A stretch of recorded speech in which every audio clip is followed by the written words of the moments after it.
2 of World Team Tennis continues right now on ESPN2 from the Greenbrier Resort in Sulphur Springs, West Virginia. The second of 3 matches being played on a beautiful afternoon with the temperature hovering in the mid to upper 80s on a clear day in the Allegheny Mountains. This afternoon's matchup, the Washington Kastles, led by Venus Williams, takes on Kim Clijsters and the New York Empire. Hi, everybody. Welcome to the court, Creekside at the Greenbrier. I'm Nick Gismondi. Glad to have you with us here on a beautiful day. Day number 2 of the World Team Tennis 45th season. It's incredible that we're here in such a crazy time, and truthfully, it's a privilege to be here with all of you today. Talking about these two teams that are getting set to get out there, well, they've had some history in these 45 years with World Team Tennis. In fact, they've got some big-time championships. Let's take a look at the titles by city. Now, the Washington Kastles, they have 6. First one in 2009 and picks them up in 2011 to 2015. The Sacramento Capitals, they're in that tied spot for 6 as well. Big run from 1997 to 2000, but New York is in there, and we don't have a team name associated because, well, there's been several different names associated with the New York franchise, but they're in that 3rd spot with 4, and San Diego down in that bottom spot with 3. The Aviators certainly got off to a good start yesterday. Would love to get back into the mix and sniff at the King Trophy this year. Here's a look at today's schedule and results. Vegas with a huge win earlier on this morning, 24-15. Mike Bryan coming up big with a win in mixed doubles and men's doubles, 10-4. Obviously, Washington and New York getting set to go right now. Kim Clijsters will play in singles and doubles. And then later on tonight at 9, Philadelphia and Orange County. Philadelphia, the last team to make their debut in 2020. Well, in this afternoon match, the temperature has picked up a little bit, so we'll see how that affects things. But the schedule right now going to stay the same. So we're going to kick things off with men's singles. A pretty good matchup for you to start things off, and that's going to be Jack Sock taking on Marcelo Arevalo. Arevalo playing his first year of World Team Tennis, a member of the El Salvador Davis Cup team, quarters of the Australian Open earlier this year, and Jack Sock, of course, won a King Trophy with the Lasers in 2018 and is a member of that U.S. Davis Cup team as well. When we come back, we're going to get you up topside to the gentleman calling this one, Jeff Chisever and Nico Pereira, who will have the call on men's singles.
Did you know that Geico is now offering an extra 15?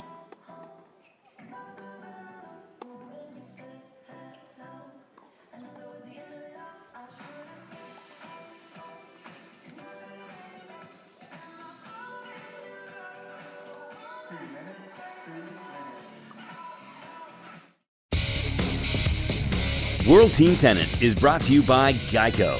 Did you know that Geico is now offering an extra 15% credit on car insurance? That's on top of what Geico could already save you. Visit geico.com to learn more. By the Greenbrier Valley in West Virginia, home to scenic trails and quiet rivers, friendly mountain towns, and America's resort, the Greenbrier. And by DraftKings. Download the DraftKings app and use promo code WTT to play free for thousands of dollars in prizes this season. Center court, Creekside at the Greenbrier, America's resort. Lots to do here, including a little bit of golf. The Washington Kastles set to take on the New York Empire. It will be men's singles to kick things off. Arevalo taking on Sock, and the two gentlemen with the call. Now that is Jeff Chisever and Nico Pereira. Boys, up to you. Have a good call. Appreciate that, Gizmo. Excited to get our first look at these two teams. I'm Jeff Chisever alongside my partner and former ATP Tour veteran, Nico Pereira. And Nico, so many big names this season for WTT, and today we got Jack Sock and the Hall of Famer Kim Clijsters. Very excited to watch them get on the court. Kim Clijsters has been talking about that comeback, and she looks ready. Tradition is on the side of the Kastles. 6-time winners, 5 in a row from 2011 to 2015. But look at that.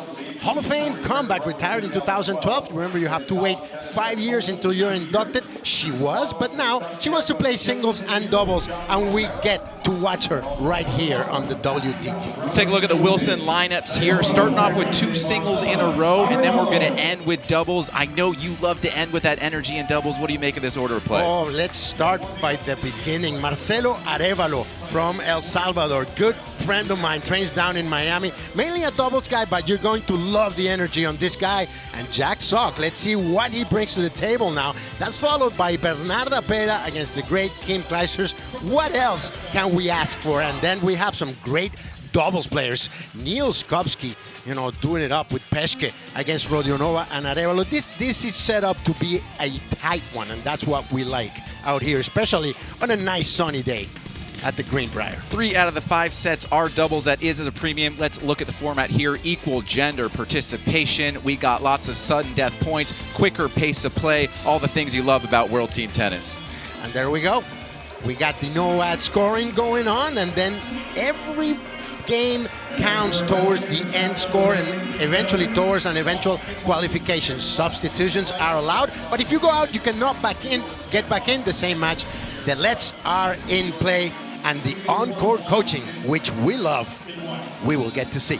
There is our first look at Marcelo Arevalo. I was trying that last name so many times in the mirror. Thank you for your help on that pronunciation. I think I feel good on it. He's going to be taking on Jack Sock. It's strange to think, just 2.5 years ago, he was in the top 10. It has plummeted since then, but this guy's got some serious firepower. He is going to start us off here in the first set.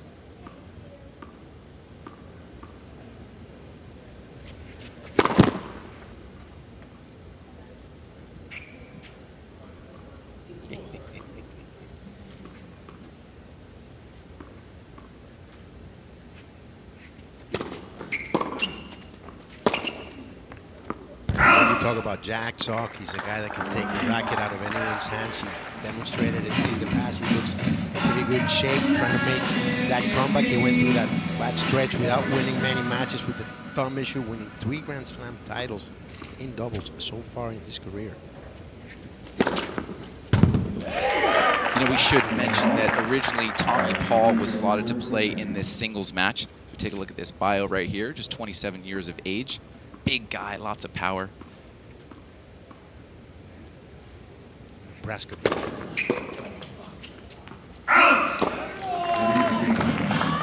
challenge for Marcelo here today is dealing with the power of Sock. Huge serve, bigger forehand. Marcelo's not used to that pace. He trains at a slower pace. Let's see if he can get used to it quick.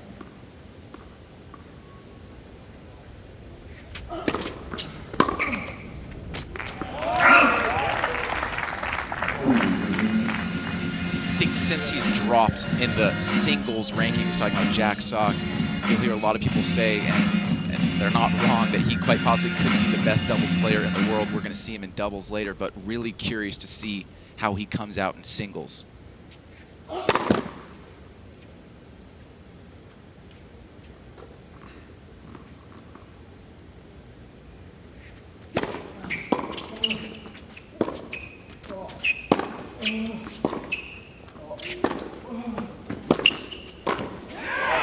See Marcelo Arevalo trying to get to the net.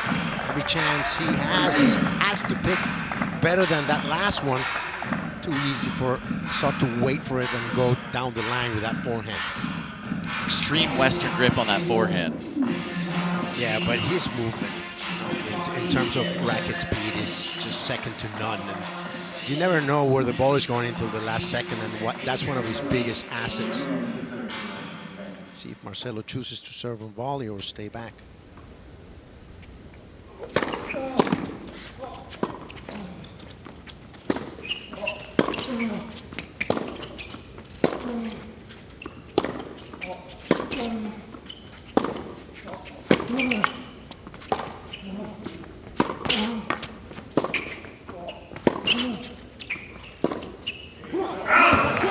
Pleasure of watching Jack play Laver Cup the last couple of editions, and he really gets up for this type of events. When we see Marcelo Arevalo 29-6-3, first WTT season from San Salvador. His family is a tennis family. Eventually tried to play singles but became a doubles specialist. Big challenge for him today.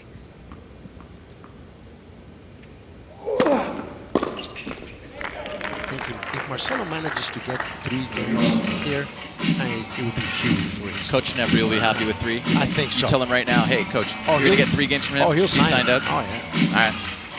So 2.5, maybe the over-under? So this first game is big.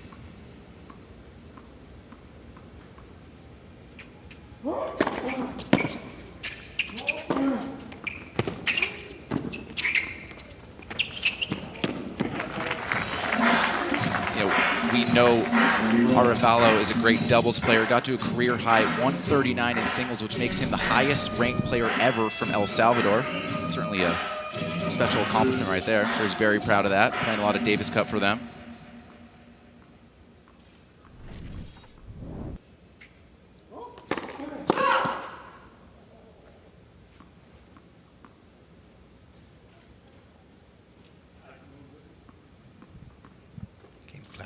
Doing the ball girl duties.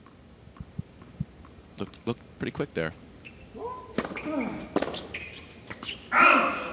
you go, on the board, yeah. That's got to feel good, love hold. Yeah, he's just a great human being. Marcelo became a father last year. He's so happy, everything's going good for him. Winning some doubles titles, and he deserves everything he's been getting. He's just a fantastic pro since 2012. He won in Los Cabos with his good friend Miggy in 2018. 35 ITF and ATP Challengers doubles titles. He's been down there battling in, right there in the field, and he deserves it. He's quarterfinalist in Australia this year, and with Johnny O'Mara. He's a happy-go-lucky guy. Really fun to hang out with.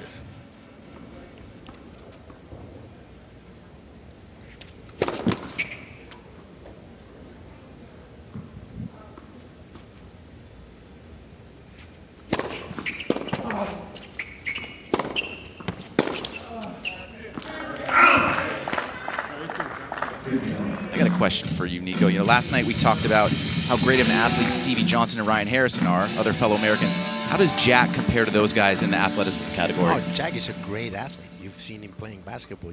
Great hands, but his issue is that sometimes he gets a little bit heavy, and he has issues moving. Look at that. I mean, he's very loose. He can dish out a lot of power. When he's in good shape, watch out, he can beat anybody. The UTR here, which we love, it's a little bit tighter than I would have thought. Sock only 0.5 over Arevalo in the singles. If you like data and accuracy, then the UTR is where it's at.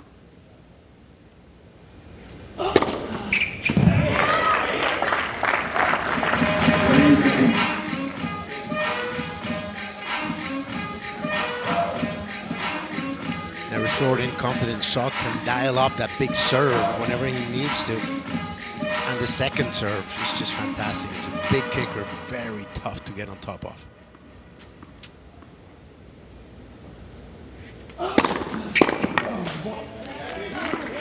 Today is substantially hotter than yesterday. The humidity is picking up. How does that play into this match, knowing we're at a little bit of altitude as well? Well, altitude always, favors the guy with the power, but Marcelo also likes to sneak it in sometimes. He's a tough competitor. That's his best asset.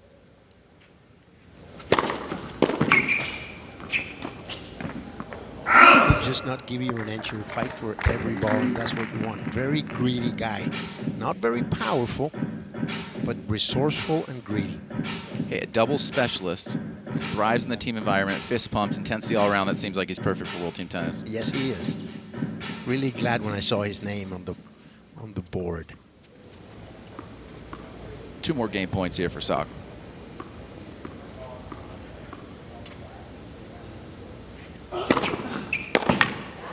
There's that kicker. Like I said, just 2.5 years removed when he won that Paris Masters 1000. Top 10 in the rankings. Crazy to think he slipped so much. And 3-time major doubles champion. 1 with Pospisil and 2 with Mike Bryan. Unbelievable. Yeah, I remember that 2014 win came out of nowhere, and that really set the stage for him. And the way he qualified for that ATP Finals in 2017, which is fantastic with the great run at the end of the year. Not to mention he won an ATP Finals in doubles with Mike that same year in 2008. Dominated. Which is kind of a shame because now Mike has 2 more Grand Slams than Bob. Their stats used to just be exactly identical. Obviously, they do everything together, and now that's not the case. Jack ruined it. Why do you got to go out and win more Grand Slams? It's fair to Mike, I think. He's a great player in his own right. 18 Grand Slams for Mike Bryan, most of all time doubles.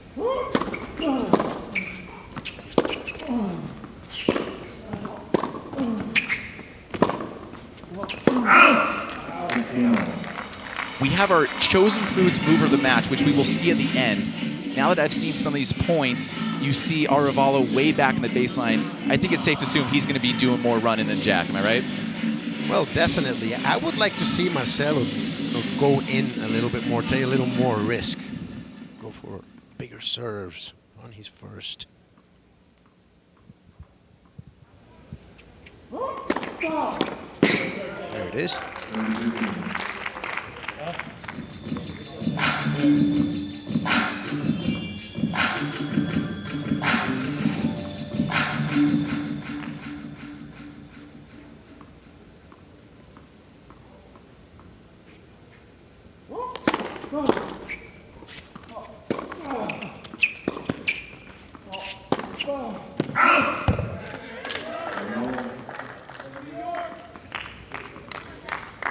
Just went for a little too much there. I feel like if he can hold on to this, hold here, then he's feeling good for 3 games. But maybe he gets broken here, he can get away from him a little bit. Oh, it's a good start for Marcelo. All the pressure is on Jack.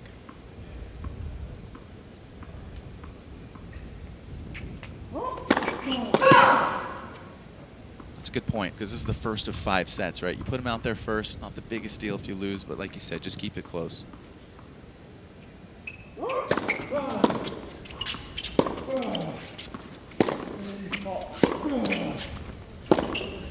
I'll tell you something, that's not the way Marcelo is thinking. He has a self-belief that is huge, and that's where he's at, and he has achieved a lot in spite of the difficult circumstances he comes from. It's a big challenge to make it out of Latin America, let alone Central America, El Salvador, and he's a real icon down there.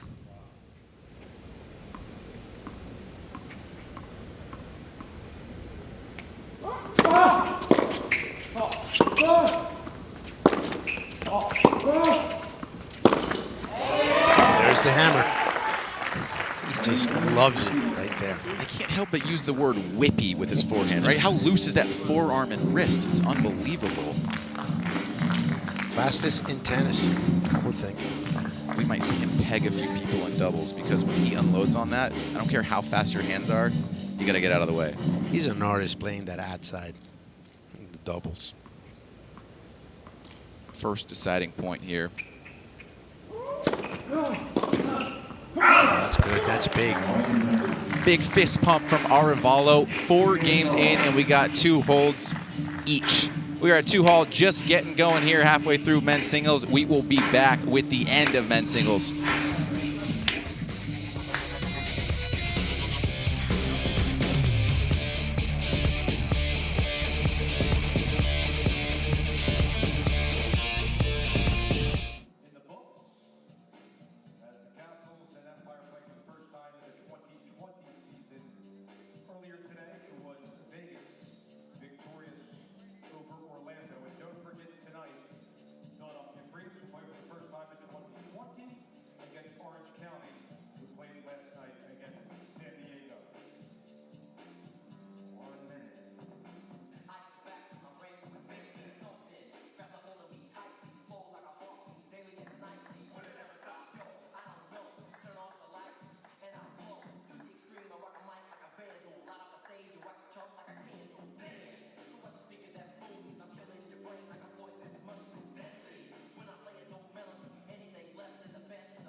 Coming up this Wednesday, more Serie A matches on ESPN, ESPN Deportes, and ESPN The App. Sampdoria against Cagliari at 1:25 Eastern, then Lecce takes on Fiorentina.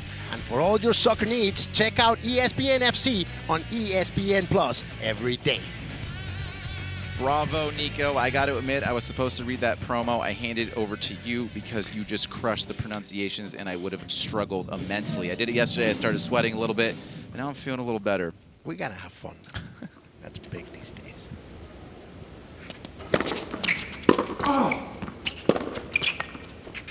Oh.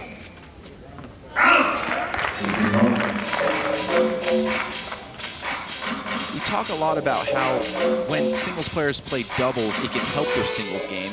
But in this, with Marcelo playing singles, can that also help his doubles game? Oh, definitely.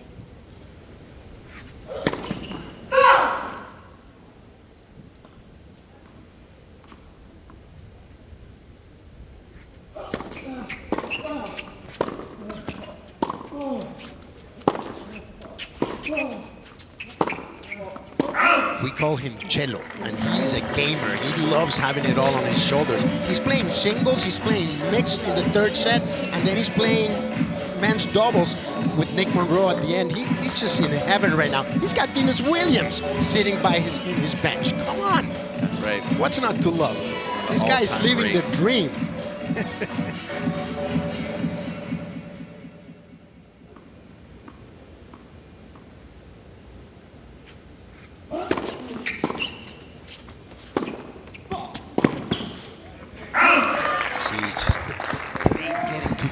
That's not a movement he's used to making in the doubles. You go north and south. He's to west. He's just a different game altogether. And that backhand return, it's very compact, short, on the backswing, and it reminds me of a great doubles return. It's almost just like a little bump it, and he's looking to come forward, and you can kind of see how he doesn't have that power from a singles player on the backhand side, but it's really nice and short swing. He's making life tough for soccer. It's not all that sharp. Out here today, he's missed a couple of forehands that a player his caliber should usually make. Let's look at Neil Skupski to the left there. He's playing role of ball boy. Of course, no ball kids on the court, trying to decrease the amount of players on the court due to obvious reasons.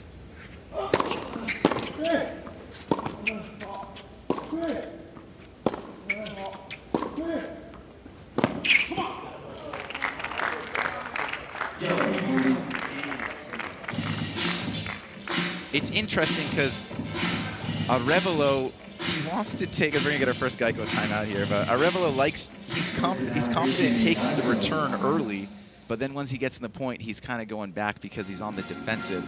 But you can just see how comfortable he is on the return. Excited to see that in doubles.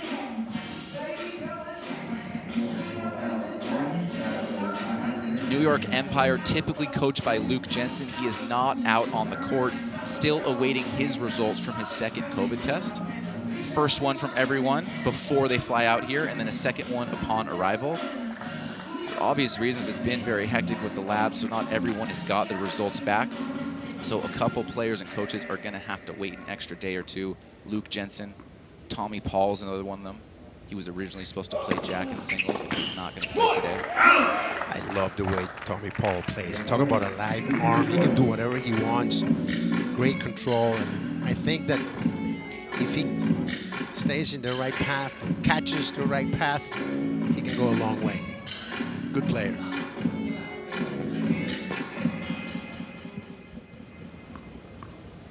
Second deciding point. Arevalo taking it in the ad side.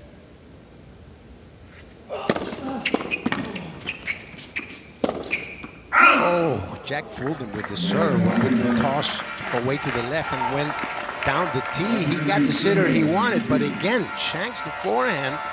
Now it's down to break. So the Kastles get the break. And here's a look at some of the team's past success. 5 championships in a row from 2011 to 2015. That's when Murphy Jensen was the coach. They are now coached by Robbie Ginepri, but a lot of history on their side. So when you wear that jersey, you better bring it. That's history right there. They've had some pretty decent players as well. 34 straight wins. Did you see that streak? I don't see that in tennis very often, especially when it's a team sport. Now, Jeff, we might be looking at the most valuable player of this match already, right off the bat, right here, Marcelo Arevalo. I'm loving it. Well, you said that Ginepri would take 3 games. Oh, Here yeah. he is up a break 3-2, so this is extra credit, right? No, this kid he's laying it out. 2 holds away from taking the set over Jack Sock. What a confidence booster that would be, just to propel not only the World Team Tennis season, but the season after that when the tours restart. This is big opportunity for him.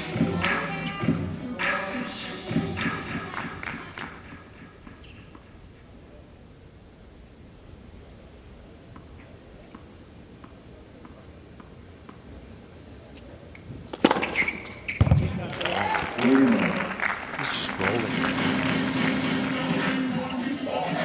Gets the spot right there. I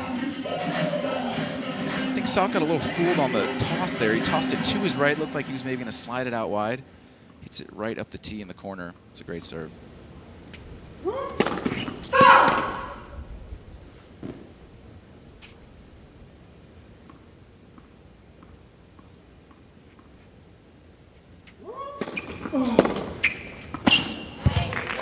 Taking a second look at that one, it looks like it bit the line and the back end of it at least. It is right on it. No line judges in World Team Tennis. They use Hawkeye Live, so that same technology that you see used as the challenge system in typical tennis, it just goes straight to an electronic recorded voice that says out. I actually think the noise is kind of annoying in my opinion. They could probably change it. Maybe they could get a couple different noises for an out and in. Don't you think? Get a little soundboard? You're too good. Oh, yes. Oh, wow. Early candidate for shot of the day. My gosh, look at the way he slid into that. That's good fighting from Jack Sock, down 40 love, and you know, he didn't get discouraged. He's fighting for it, having a little fun as well. There you see his grip for the forehand. Thank you, Jack. That was sick. 2 more game points for the second goal.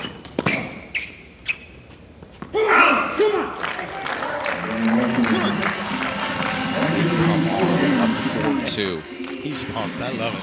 He's got the team there. He's got his Paul doubles partner, Nick Monroe. He's got Robbie Ginepri. He's got Skupski. Just needs one more game. Got 1 W for his team.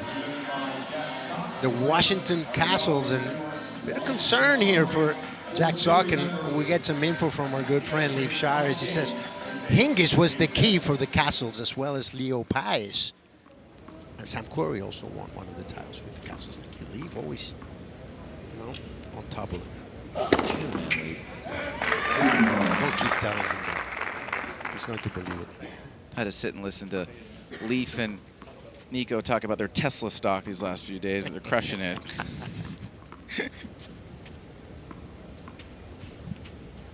Happy for you, Leaf. Bring that money out in the golf course. Don't let Maria find out about that.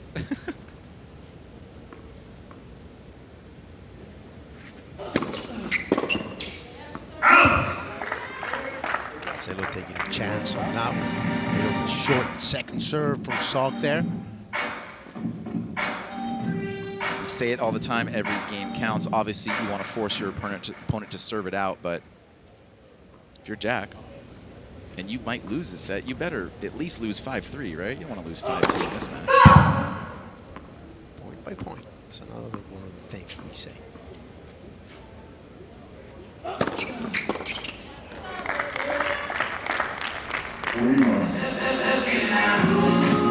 Shaking his head a little bit. The energy's low. Regardless of how this result pans out, I'm excited to see how it carries over when he plays in his doubles, although I think it's so easy for him to get up in the doubles because he's just so confident in that format.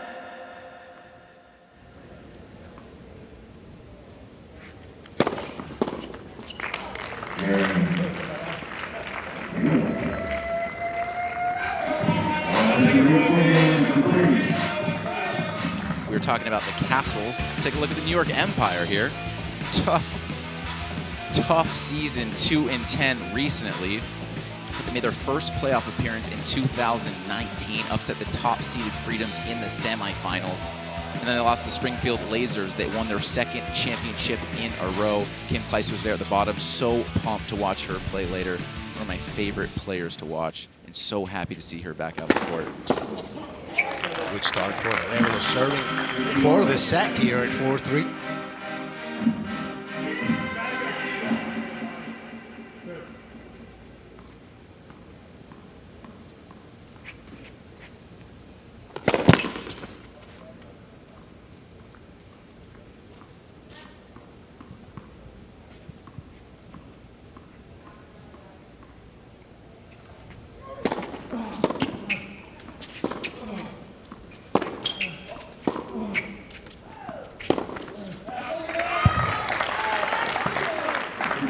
So big that he's hitting it behind the baseline, and you see Arevalo almost has to guess which way to go. He's holding on to dear life in the back. Unless Jax makes the unforced error, Arevalo doesn't have much of a chance to win the point from the back.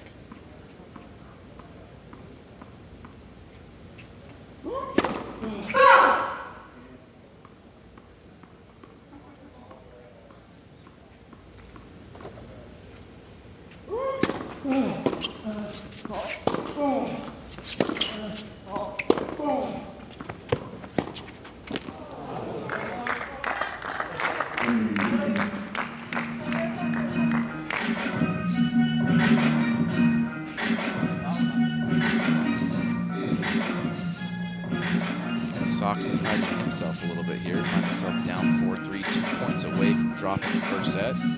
Lucky for him. Every game counts, cumulative scoring. It's not about the sets. So no worries, pick your head up in case you lose this, because you got plenty more tennis to go.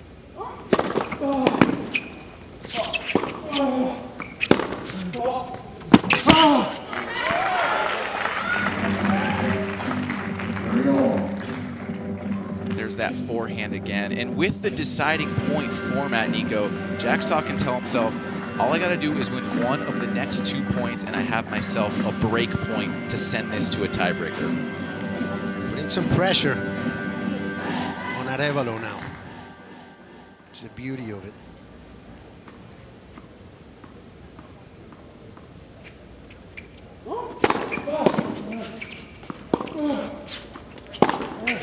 Another mistake. Crucial time by Salk. He wants that one back. It's a costly miss right there. I mean, it's easy to say it from up here, but it just doesn't need to be that good, right? I feel like once he's in the rally, he's not getting hurt by Marcelo. The stroke is fine. He's just getting ahead of himself. He needs some more match play. My book. Set point. 2.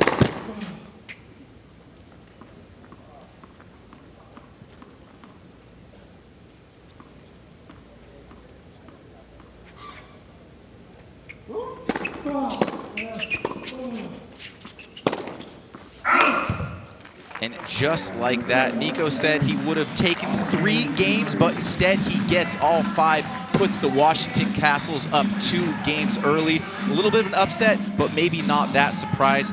Coming up after this, we are going to be going to women's singles. That is going to be Bernarda Pera and Kim Clijsters. So pumped to see the Hall of Famer back out on the court. Kim Clijsters coming up after the break.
That man right there, Marcelo Arevalo, 29-year-old San Salvadorian. What an amazing performance from him. Coming up with, I would call it a slight upset over Jack Sock, gives his team the 2-game advantage as they head into women's singles. Smile right there on the face, and he's got certainly a lot to smile about. You are not going to wipe that smile off his face. But let's concentrate on what's to come. The great Kim Clijsters needs no introduction. She is the best. With a 3rd comeback, is here at the WTT to show us her greatness. She faces Bernarda Pera from one of the prettiest cities in the world, Zadar, in the Croatian coast. She is a great player on her own right, number 60 in the world at this time, and this should be a very interesting matchup for Clijsters to start her campaign here at the WTT this year. There is so much amazing stuff to unpack with Kim Clijsters. I want to go over it really quickly while we have time, right? She holds the #1 ranking in singles and doubles simultaneously in 2003. She wins her first major in 2005 at the US Open. She retires in 2007 at age 23 to get married and become a mother. She returns to the tour in 2009. And then just her 3rd tournament back, she wins the US Open again. She defends the title at the US Open the next year, wins the Aussie as well in 2011. So now she's got 4 Grand Slam titles. She gets to #1 again in 2011, becoming the first mother to hold that #1 spot. And then she retires for a 2nd time in 2012. And then 5 years later, she turns 37. And she's back on tour. She has 41 singles titles, 11 in doubles. She is now a mother of 3. And by the way, she's still 3 years younger than Venus Williams, who's sitting on the other side of the court. world champion as a person as well, Kim. She is really great. She's been working as a broadcaster for a few years, always kept in touch with the game. The game loves her back, and she just felt the need to play some more, and she can hit the ball with the best of them. Clean shot from Kastles all over the place. She's got your first look at Venus Williams. She will not be playing today. She will make her debut in a couple, but showing her support sitting on the bench as Kim Kastles. A little inauspicious start here with the double fault. 11-15 first game. And it is a hot one out here. You see the players getting under the umbrella whenever they can.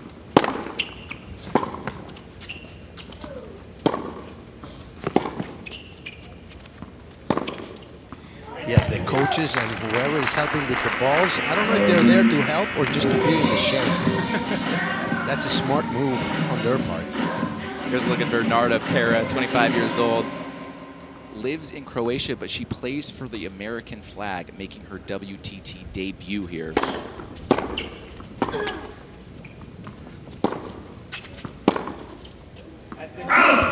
Talented lefty. And I got to the round of 32 in the Qatar Open in February. In Adelaide, she got to the round of 16s.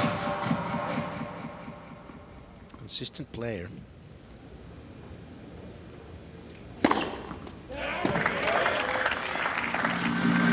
She's just starting to hit her stride, I think.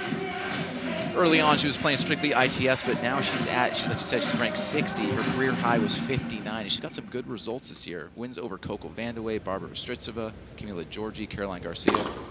She can obviously play.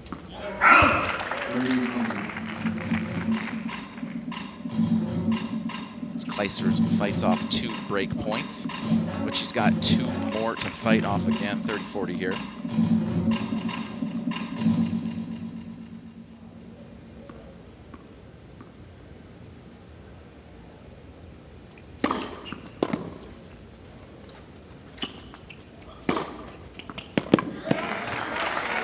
Hello. It's got to feel good if you're down 3 break points and she can come back and win this. See what Pera decides to take this. It'll feel even better if she wins the next one. Back to the deuce court here, deciding point.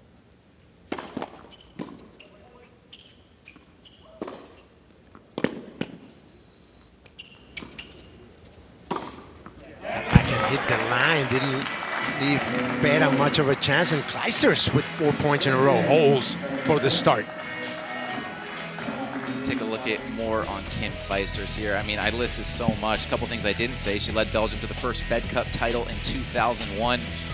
Justine Henin, another Belgian player, so that's a pretty strong duo right there. And you don't see it very often. You said early on, she's an active player who is already into the Hall of Fame. I mean, that's amazing. What a treat.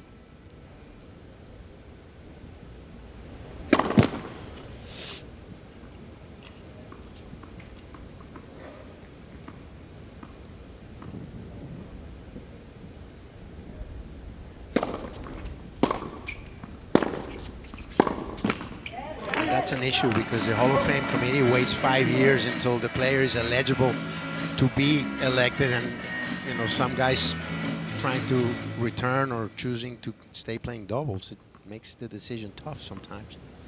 Not on Kim's situation.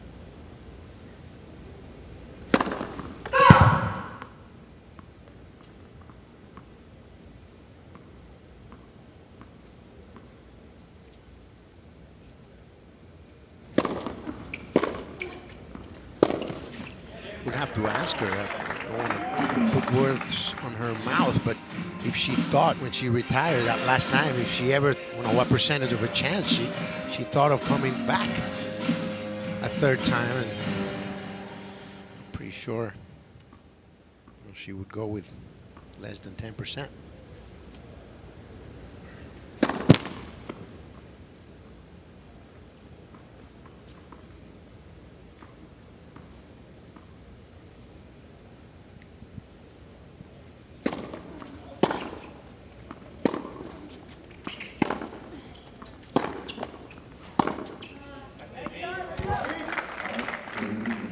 use a lot of different words to describe someone's presence on a court. With Clijsters, the word that comes to mind for me is smooth, both with her strokes and her movement. How would you describe her game? Robust. Robust. Yeah, she can like hit it. the ball. She can knuckle down and get tough on defense as well.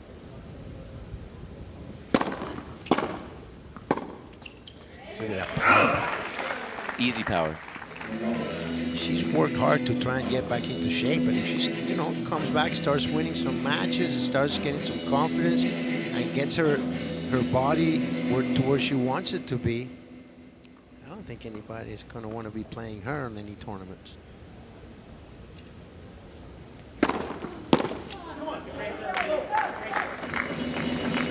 After the 5-year layoff from Clijsters, she comes back to play her first match, and she draws Garbiñe Muguruza, Grand Slam champion. Not easy draw, and she lost the first set, kind of got crushed the first set, but the second set, it looked like she was going to take it. I think it was 7-5 or 7-6. She might have had a set point, but just in that set, that was when I kind of got that feeling that, no, she can do this. She can come back and make some relevant results.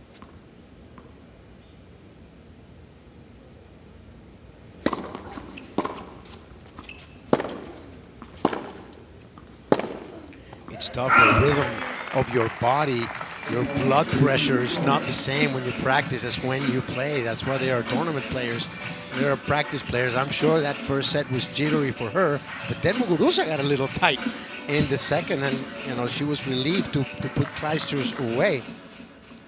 Good sign for Clijsters coming back and taking Muguruza there to distance on a set at least.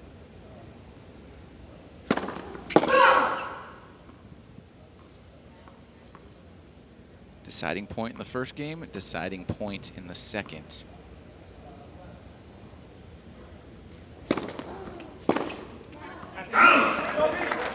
This time, overhit the backhand. Take another look at Bernarda Pera. Like we said, career high ranking of 59. She's just below that right now at 60. 17 career ITF titles, 9 singles, 8 doubles, so she can play both. It's very important for World Team Tennis, and this is her first season playing World Team Tennis, so eager to see how she shows in these next 2-3 weeks.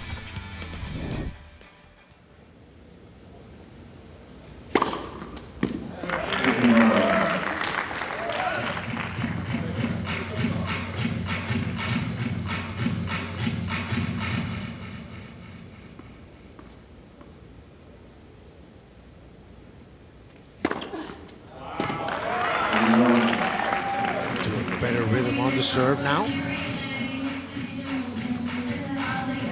People don't talk enough about her serve.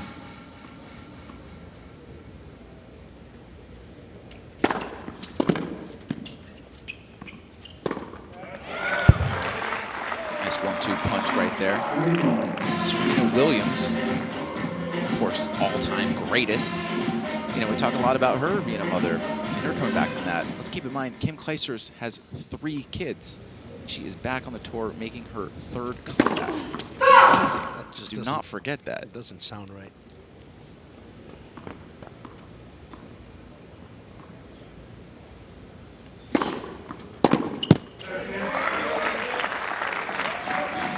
We were talking a couple nights ago. I don't know Kim, but we were talking about this, that every time I've passed her at the Greenbrier with my mask on, with her mask on, she has always either given a nod, a hello, a smile, and that could be something small, but something I appreciate a lot. She's just so well liked. It's impossible not to root for her. You're just a big personality, man. What can I tell you? Oh yeah, it's me. Making this about me. Kim, I know how smiley and approachable I look in the mask, so thank you for saying hello when I walk by you. Not everyone does that, though. Goes a long way in my book. Love you, Kim. Rooting for you. Keep it up.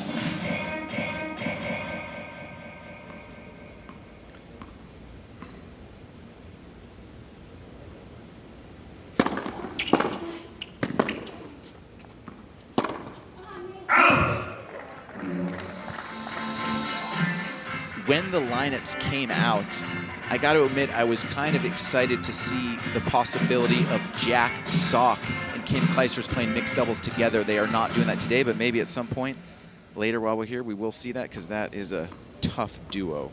Might be one of the better ones, better mixed doubles duo here, World Team Tennis this season.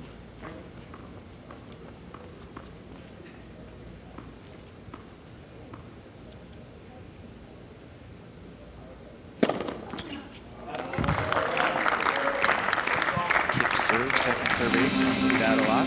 Looks like Clijsters was leaning a little to her left of the tee. Surprised her out wide.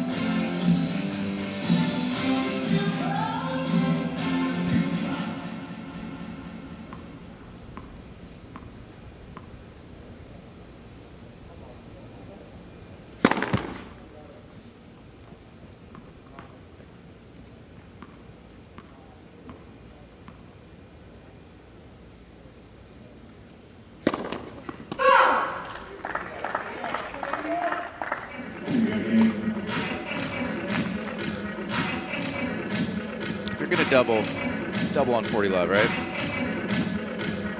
Double big. Yeah, you better go, but don't miss the net on the double on 40 love. 40 love is a good time to go for 2 big first serves.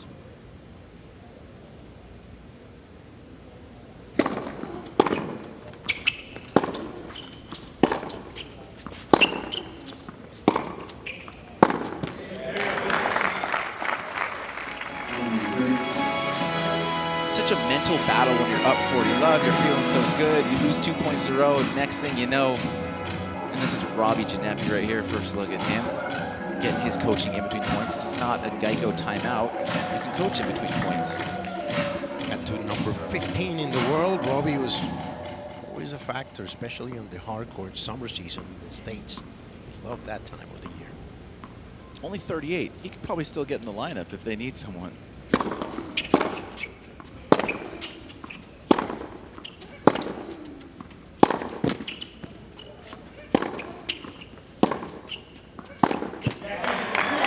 Pressure from Clijsters, just keeping it down the middle. Telling Pera, you want it? Come and get it. Now has a chance to break.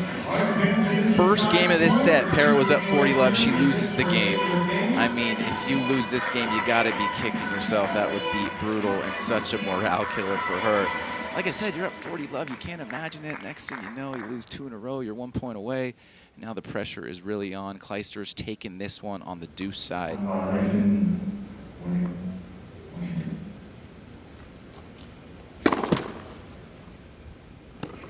I gotta think she's not gonna get risky with this kick serve out wide. See if she goes up to the backhand to Kim.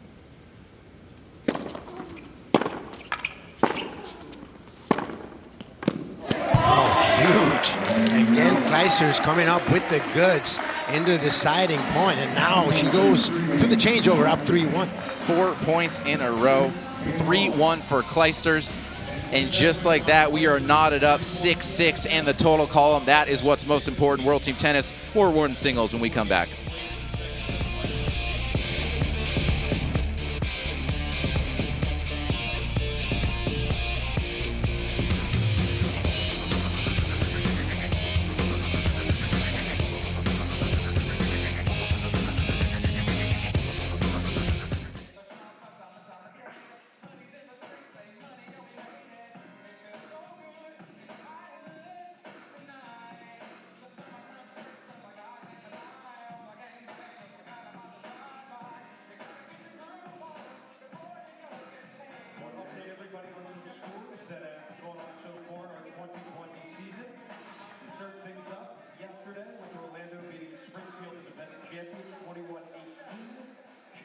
Defeated Vegas 24-18. Both of those matches were in extended play.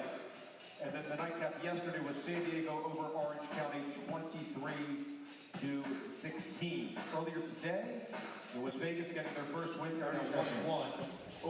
There's a look at a 21-time Grand Slam champion, 7 in singles and 14 in doubles. A sure thing for the Hall of Fame, playing for the Washington Kastles like she typically does. She will not be playing tonight. Sorry, I should say today. but it's nice to see her out on the bench supporting her teammates. We will see her in a couple days, and we are certainly looking forward to that. So we said so many big players this season, World Team Tennis, and it's really nice to have Venus back this year once again. Let's get back out on the court here. Jeff Chisver alongside Nico Pereira up in the booth. Kim Kleisters up a break 3-1. The total cumulative score is 6-all, and that's what matters.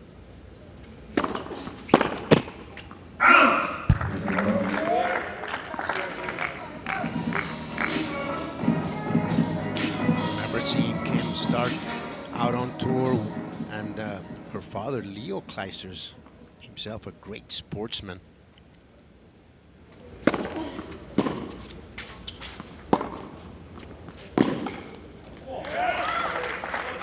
Was a main central defender for the Belgium national team for many years, and he retired at 37 precisely. Unfortunately, he passed away very young at 52, but he was an inspiration to Kim in those early years out on tour. Great athlete in his own right.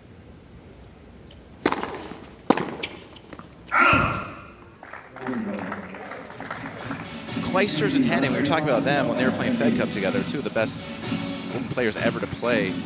Did they kind of put Belgium on the map for tennis a little bit? Oh, definitely. Tough to think about, you know, a tennis player from Belgium of that caliber.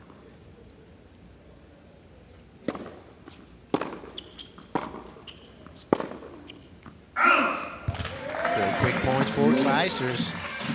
Firmly ahead 4-1. She's just rock solid.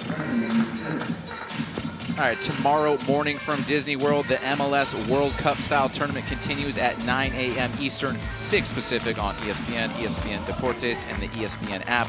The Chicago Fire square off against the Seattle Sounders. Another great example of sports coming back, whether it be with no fans, limited fans. It is what we need, and it is nice to see it. Also excited to watch the NBA get back going later in the month. So Nico can root for his Heat, and I can root for the Lakers. Let's go, baby. We're not doing this I'm happy. Lakers just received news. Rajon Rondo out 6 to 8 weeks. Come on, we need to get healthy.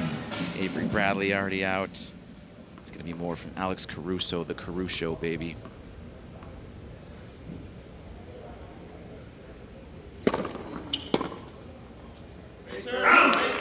Has to gather herself, try to get as many games as possible. Hold here is important for them. Match is tight. Higher up 7-6.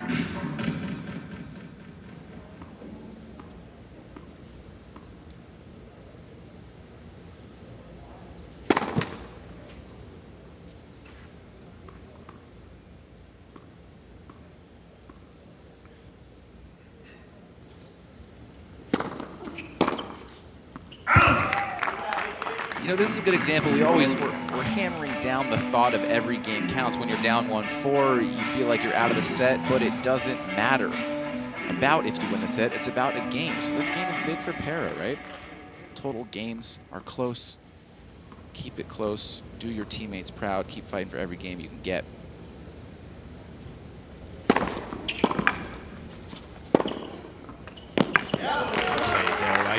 The lefty.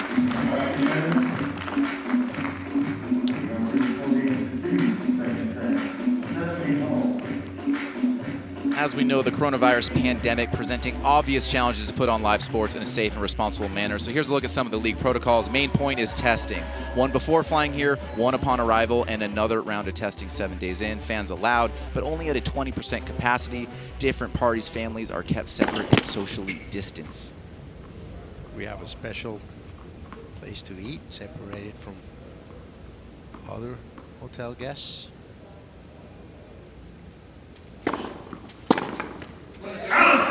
Did you get some breakfast in the main dining room this morning? Nope. I finished at midnight last night.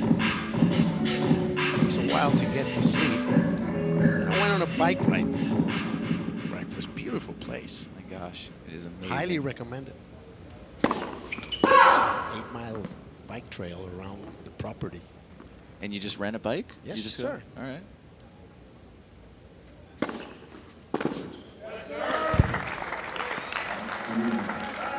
Kleister's serving really well. So how many free points has she gotten on her serve? She's 2 points away here, closing out the set 5-2. That confidence that will never go away in any aspect of her life. Look at the way she's trying to close this out.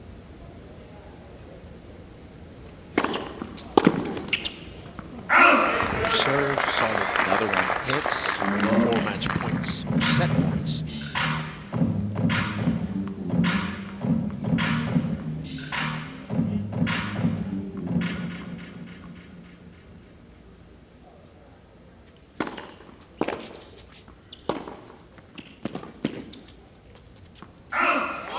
All right.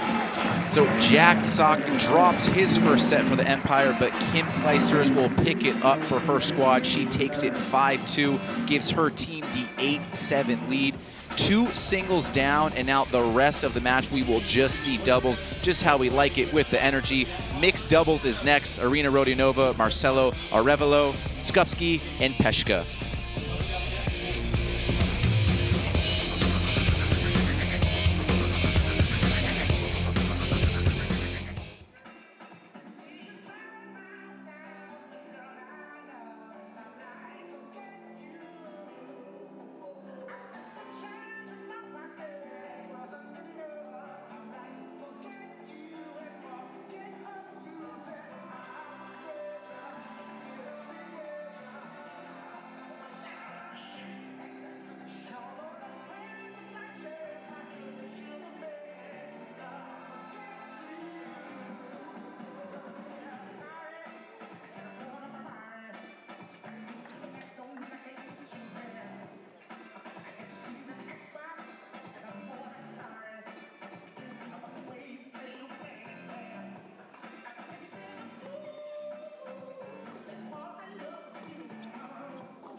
number 3 mixed doubles. Warming up to the cheers left, currently 60 African doubles with the WTA Tour, which won 1 doubles title in Hue in Thailand. Was a semi-finalist at the ITF tournament, Eldora, Australia this year. Say hello to Arena Rodionova.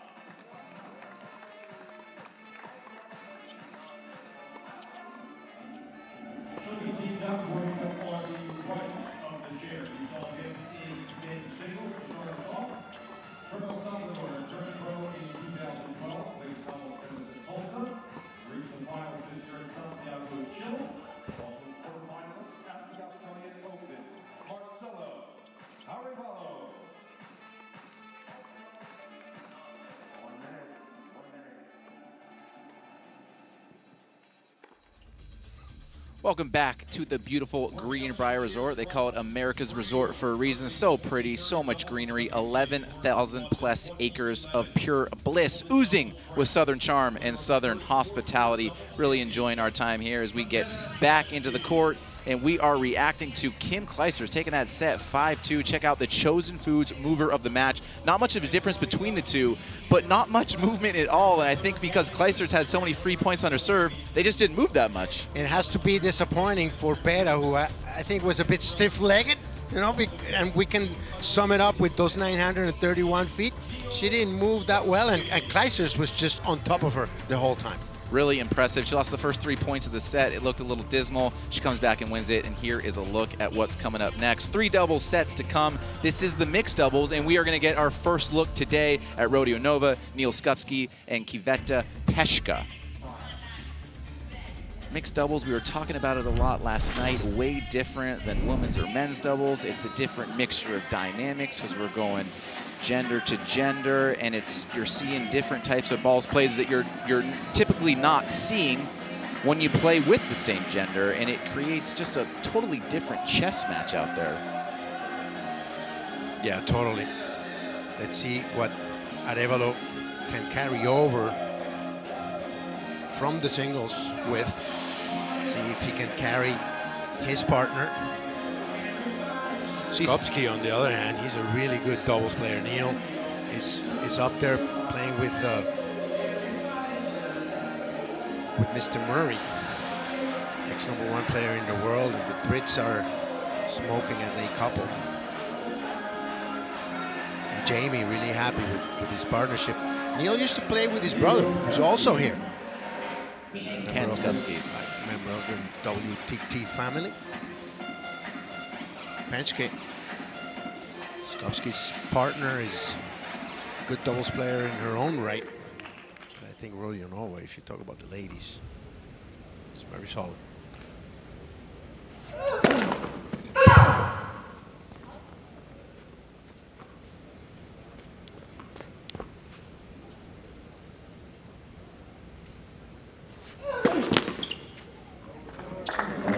Talk about Neil Skopsky. He was the male MVP of the league last season. And, you know, we keep saying it, but 3 out of the 5 sets are doubles. So if you can get that double specialist that can really hold it down in men's and mixed, or I should say men's and mixed with Neil, then you really got yourself a valuable player in this league. This is his 5th World Team Tennis season.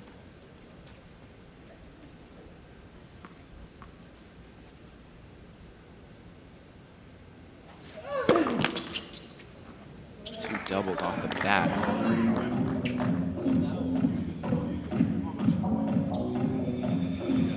For the Kastles, you'll take that. Here's a look at Peshka, 45 years old, just turned 45 a couple days ago. I mean, she's 23 in the world in doubles. Amazing. It's ridiculous. Former world #1 in doubles, 2011, 34 career doubles titles.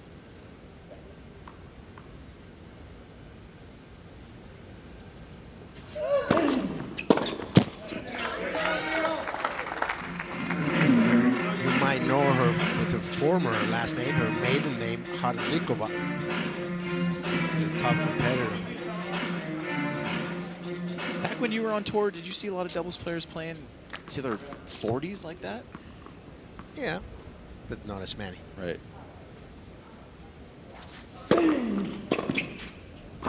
I would say 40 was the barrier. You didn't see, like Ricky Leach, for example, played a long time.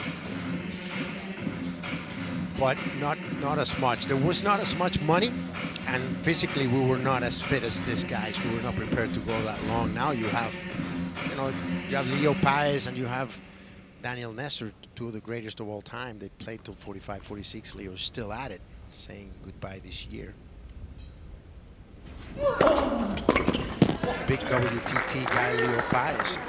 But now you in the top 50, you must have 8 or 10 players over 40. And it helps. I would say, or close to it. And it probably helps now with the format. You see the 10-point tiebreakers for the third, no ad, just kind of less stress on the body as you make deep runs in these tournaments. That's got to help. Yes, it does.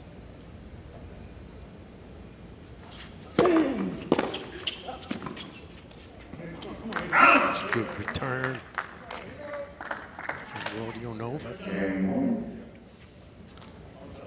Man serves to the Mandalay. All right, fans, it is deciding point. You mix doubles, the players will serve gender to gender on this deciding point. Within our opening game of set 3. It's going to be a coaching effort by committee for the Empire. Luke Jensen not out there today. You see Jack Sock out there giving a little bit of advice for this deciding point. Looks like they're going to go back to the eye with Peshka. See if she goes left to right. I don't think it matters. Ooh. Not cross that line. I was waiting to see if maybe that hit the net and dribbled over. That could have been a little funky. So down love 30, he doubles the first 2 points. They get the hold. That feels good. Really relieve the pressure.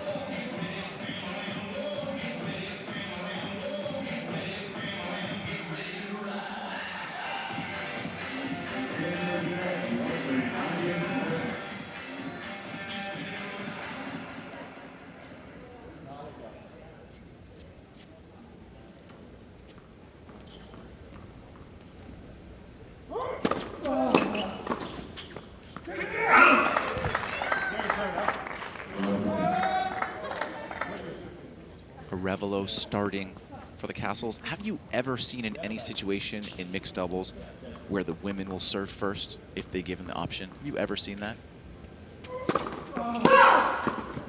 Any lady playing with Leo Paez will probably serve first. Because he's gonna be up there taking care of it at the net. They probably serve harder than him. I love Leo. Played doubles with him in the past, but you set it up too easy.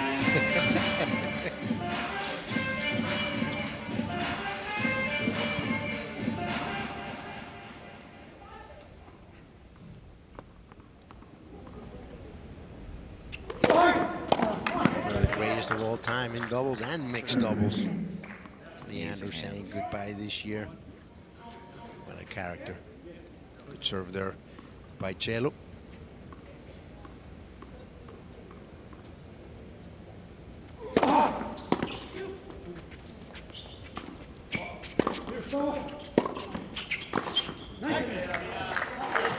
Shot there by Rodionova. Russian-born, but plays for the Aussie flag. She's the one right there in the visor and the sunglasses. She's playing some good doubles as of late.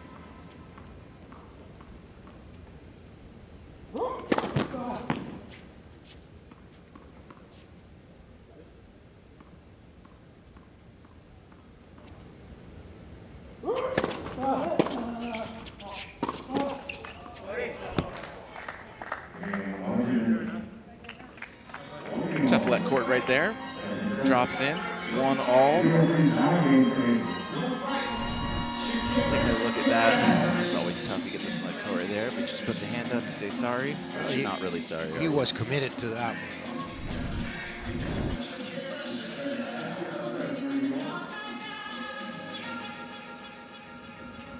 Total score now at 9-8.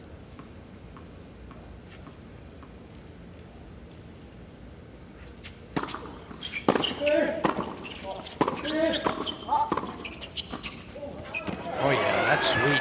Penske.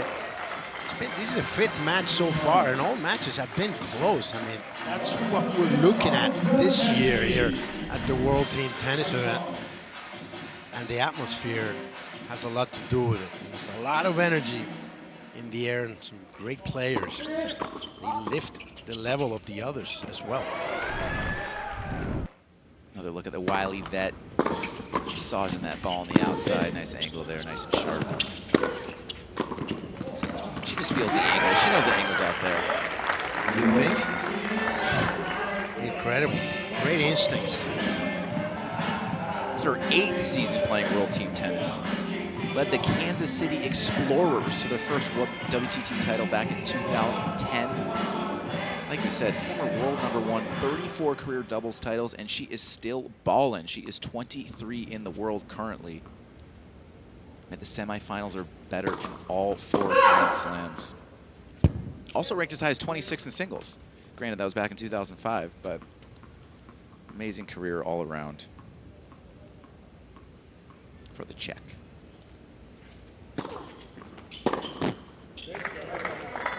And that's amazing to see that that second serve is not very powerful, but she's still coming in behind it when she's serving to Cello. That just shows how confident she is at the net.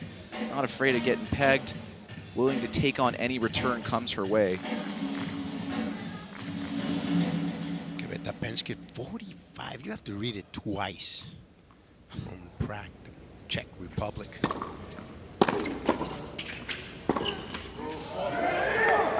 It's there for you. Yeah, you left a little early there, was wide open. Marina has an older sister, Anastasia, also a professional tennis player. Career high, number 62 in the world in singles. Number 15 in the world in doubles. Also represents Australia. First look at her serve here. On serve 1-2.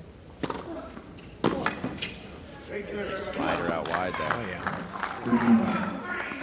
Caught Neil by surprise there, leaning the other way. Short in the court.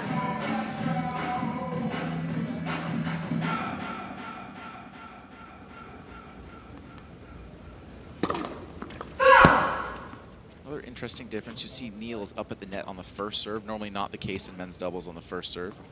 Typically 2 back on that. But here he is looking to pounce on anything if that return gets cross court.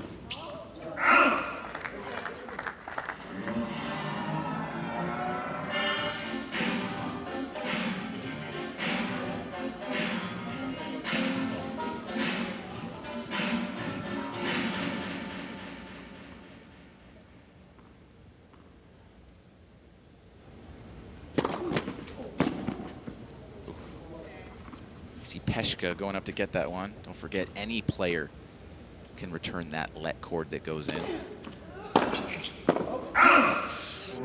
that bounce? See, that was one of those things where we get the different recordings. That could have been, the recording could have been like, just missed, instead of the out.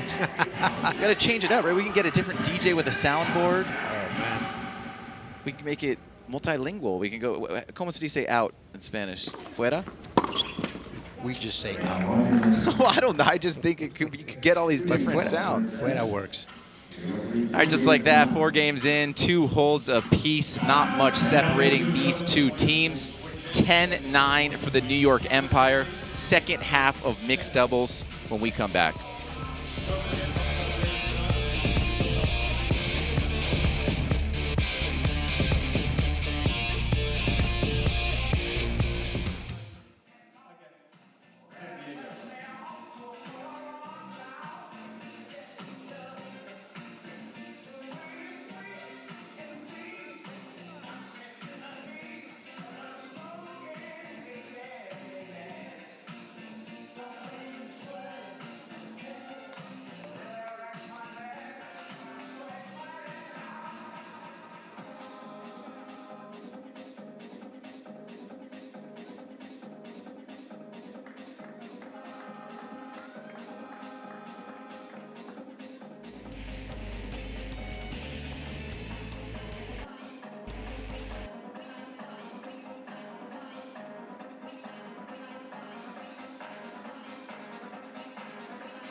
Orange County and Philadelphia finally playing a match in World Team Tennis. They will close out day 2 of coverage, and at halftime, in just a few moments, I'll have Carlos Silva, the CEO of World Team Tennis, joining me. Jeff, Nico, back to you, boys. Back here in the stadium, players enjoying some music. We are at the second half of the mixed doubles here. 3rd set of 5 sets, 45th season of World Team Tennis. Jeff Chisver here alongside Nico Pereira. 9 teams competing for that King Trophy. Top 4 make the playoffs. First time we are seeing both of these teams play. This is day 2. Neither of them played yesterday. Second of 3 matches today. Festive atmosphere on court. That changeover. We're exactly halfway through this one, and couldn't be closer. It's 10-9. Everybody dancing. There you go. Nice moves right there.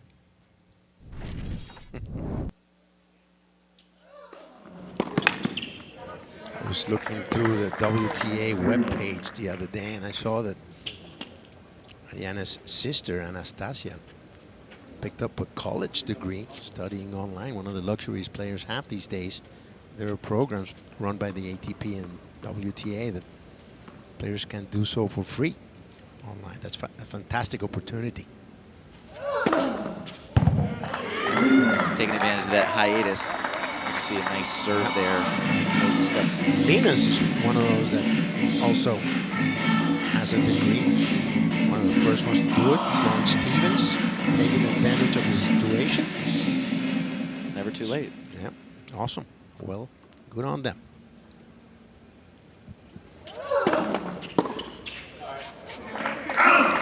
So that one quick game there for Skupski. That was another let cord that plays on. You heard Neil give it a little sorry, but if you play on with lets, do you still need to give the sorry? What do you think? Not anymore. I think if you win a point with a let, it's good manners to say you're sorry, but the sport has changed.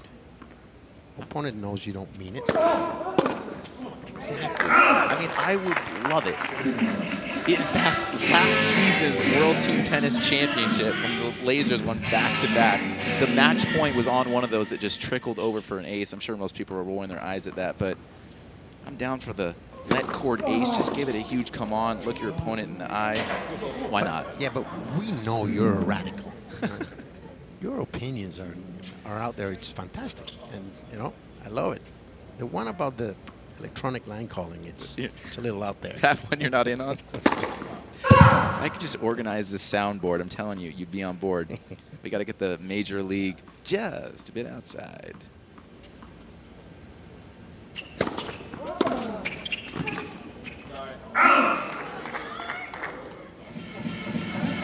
Sometimes the trickiest balls to handle and double are off the shank return. You know, Skupski got a lot of frame on that one. Tough volley for Nova.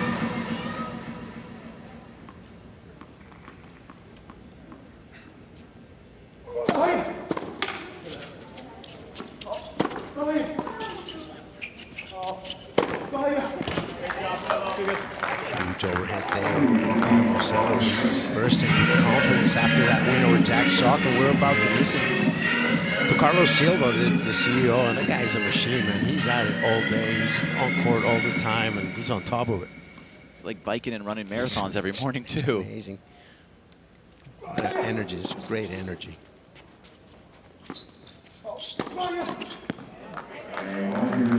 Marcelo Arevalo just doing it all today. 3-all. It's a tight one here in the mixed doubles. Switched it around. Most of the time, the mixed doubles is the deciding point. Not today. At the Empire. We'll have more World Team Tennis Wednesday at 11 a.m., 8 Pacific on ESPN+.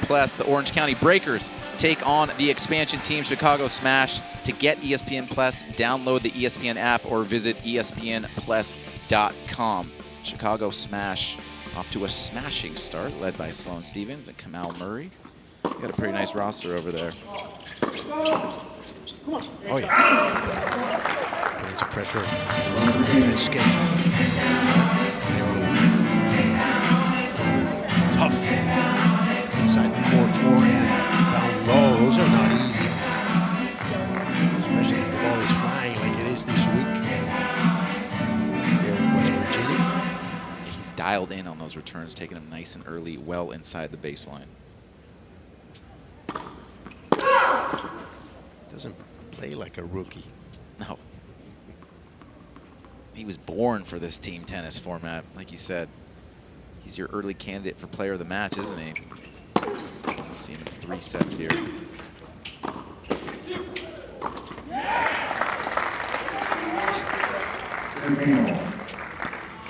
Moves pretty well for his size. 6'3". Light over.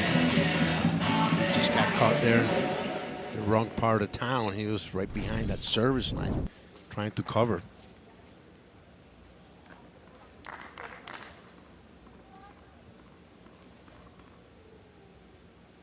See if Peshka allows Cello to get another forehand return here. It's a second time violation for the Empire. Marcelo thought it was a point, but it's only a warning. He was ready for that free point. Thank you very much.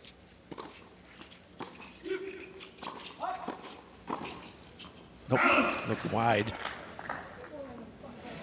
Another great thing about Hawkeye Live, there's no challenging, right? I mean, it just makes perfect sense. If this is the technology that gives the final answer in typical tennis, why not go straight to the final answer? And I'm not trying to, you know, have line judges lose their jobs, but when you think about it, they don't really need it. Got to make all on-court calls here. No challenges, like we said. Going to make a good commissioner one day. You'll vote for me?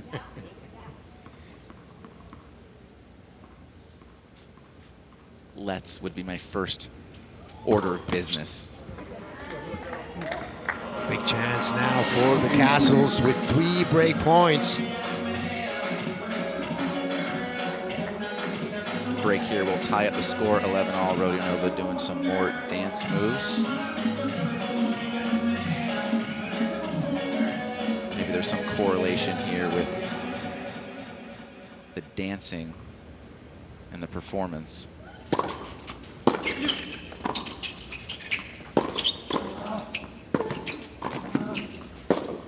Oh, that's just great. Arevalo again taking over with a great return. Big help from his partner, Rodionova, on that point. Skovsky had a chance to put it away. It was not all that easy. And the man from El Salvador, 1 service hold away from winning the second set out of 3 in this second match today. I love these replays with the Nat sounds like that, right? You can really hear and feel the physicality. Nice job by our production crew right there.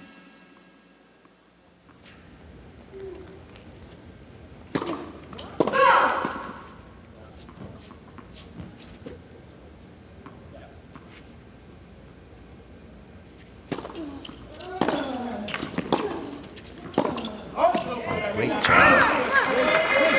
Australia keeping that in play. Good concentration, right? Not easy because his partner took us a little stab at it. Did not quite get there.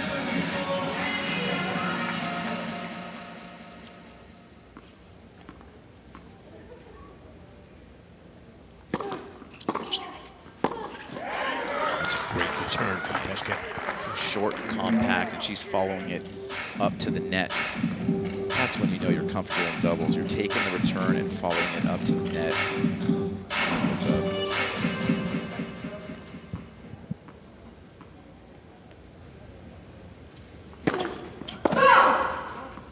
It's kind of interesting. They're not in the I formation yet. He's still crouching so low as if he is. Just trying to hide.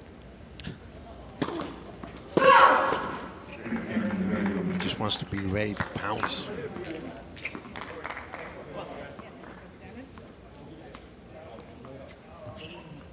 Little tension right now. Big points coming up.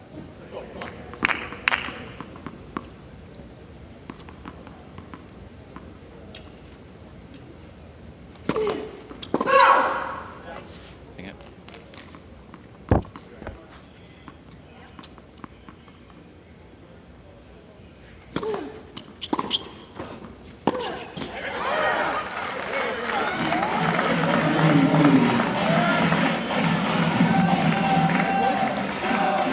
Chances for the Empire now to set this to a deciding 9-point breaker.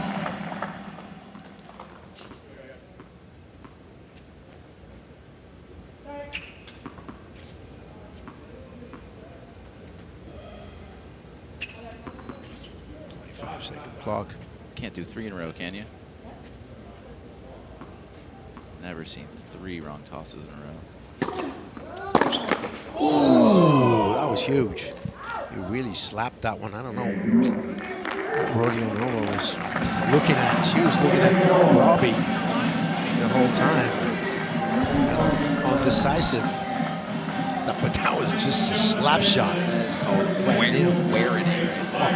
And we thought Jack Sock was going to be the first one to peg someone. But it was your boy Cello, baby. He got tagged. So like my partner said, it is a 9-point tiebreaker. That's first to 5 win by 1. They call it a 9-pointer because the maximum amount of points it can be is 9. In case you were wondering. It gets a little complicated sometimes, right? You have to look it up. 2 serves each from the start, and the last server gets 3. Switch sides only once. So that is something you have to think about when you're deciding who's going to serve first. Good call. They will switch at 4 points, and then that will be it. If it goes 9 points, when they switch, they will play 5 on the other side. Neil Skupski to start it off. They are in the I formation. Peshka is ready to bounce. You have to think, in case of a 4-0 point, it will be Rodionova who's going to serve that deciding point. Great call. Still in the I.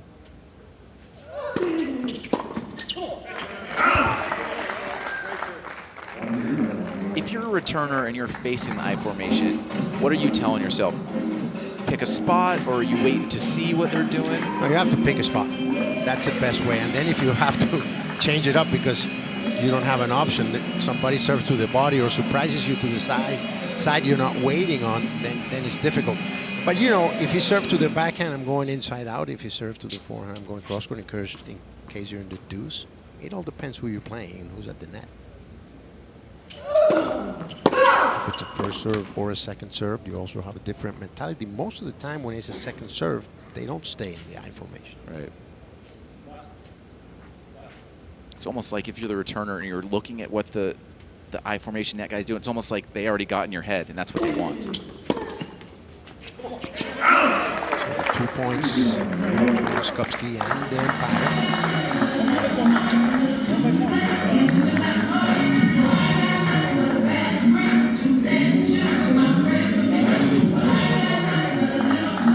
After this breaker, it will either be the Empire with a 2-game lead, 13-11, or we will be knotted up at 12 with 2 more sets to play. Not much between these two teams, just how we like it. Nice and tight and close towards the end. Oh yeah, good coverage there from Penske. I don't know why Arevalo tried to go there. He was a bit forced by a good return from Skupski. Now they're in real trouble. Down love 3. You see the return very deep.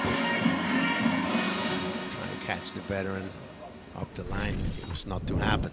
Such a great feeling when your partner gets that return deep. You really feel like you're in control up there.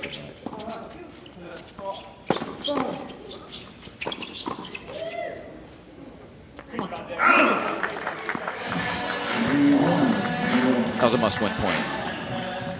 4-0. Let's just say you're probably not winning 5 in a row. We've seen crazier things, but... But then again, you're losing 5-4, but you're only getting 1 less game than your opponent. Right. So for the total, it's not that big a deal as if you lose a 6-4 and you're a set down. So Arevalo so far has given his team 9 out of the 11 points. That's huge. Huge. I mean, it's a great point. In typical tennis, if you're at 6-all in a set and you're at Wimbledon, you lose that tiebreaker, you lost the set, and you're oh, I'm down a set, I'm up a set. That's not the case here, you know? Just 1 game difference. You're still in striking distance, close in the total score, and that's what matters. Another look at Robbie Ginepri. That's a nice full beard he's got going on there. Wow.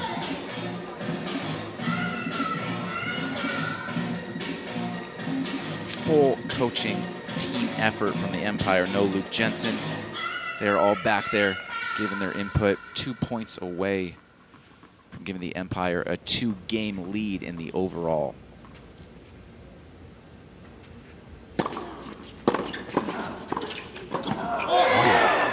Skupski just taking over. Volleys are a lot easier when your nose is on the net, isn't it?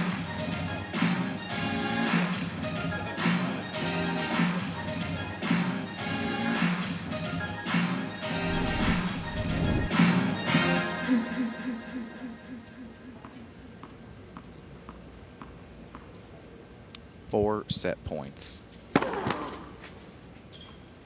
for the Empire.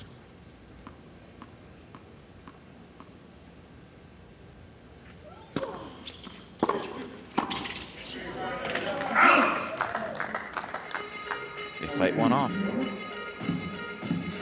And that's big, because now they're serving, right? Figure you get 2 points on your serve. Well, they serve the next 3 points. Now it's on Rodionova's racket. That's why it's important. Who serves last? Like you said, I was just testing you, partner. I was just testing you, just like you called it. Second serve, got to take advantage here if you're Skupski. Oh, Skupski. He did it. That was the name of the game in the breaker. He took over when he needed to. Big win for his team. Bends it around the side, goes up the line. That was nice. We are 3 sets completed with 2 more to go. Women's doubles, men's doubles. And now with 2 left, it means it's our halftime here for World Team Tennis. Next on the agenda, it will be Nick Gismondi back in his spot. He will be joined by a very special guest, WTT CEO Carlos Silva. That's coming up after the break.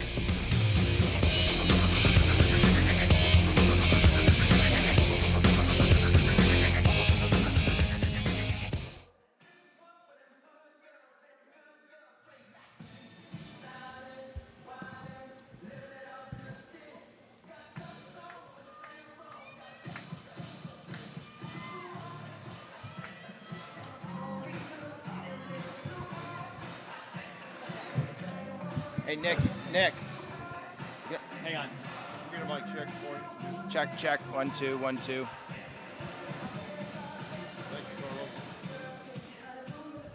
Remind me of that when we get there, please. Toss to break. Give me this. Go to break. Women's doubles is next. Venus is in that? Okay.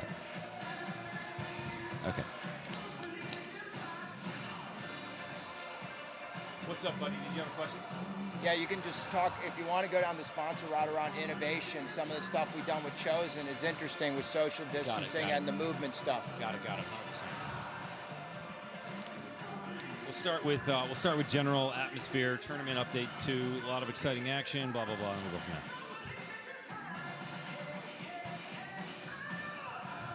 there. Got it. Scores 13-11 Empire, correct? That's what I have written down. 13-11 Empire is what I have written down, correct? Last mixed doubles. Got it. Just making sure.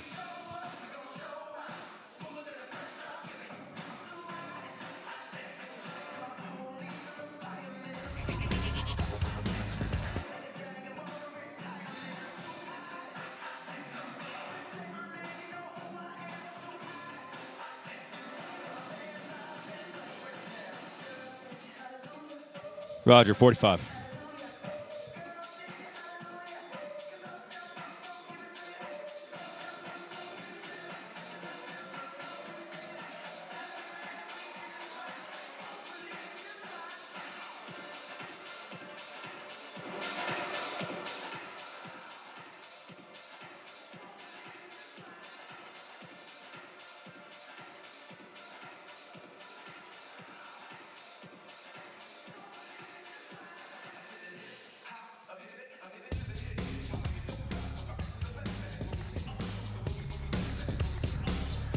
Breathtaking views, just part of the ambience here at the Greenbrier, America's resort in West Virginia, home to World Team Tennis for the entirety of July and just a little bit of August. It's halftime right now between the New York Empire and the Washington Kastles, a 13-11 lead from the New York State of Mind folks as they're up in this one. Hi, everybody. Nick Gismondi. Glad to have you here on ESPN2 with us in our second match of 3 today.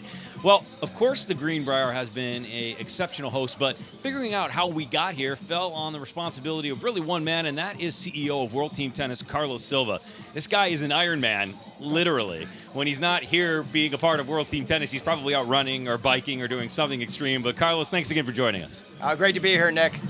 Tell me about this experience so far. We're 2 days into the World Team Tennis season. Things going well. Action has been fantastic. What is the feedback that you're getting in terms of the competition and just the ambiance here at the Greenbrier? Well, you know, it's really great having all 9 teams together. I mean, this has never happened for World Team Tennis, Nick.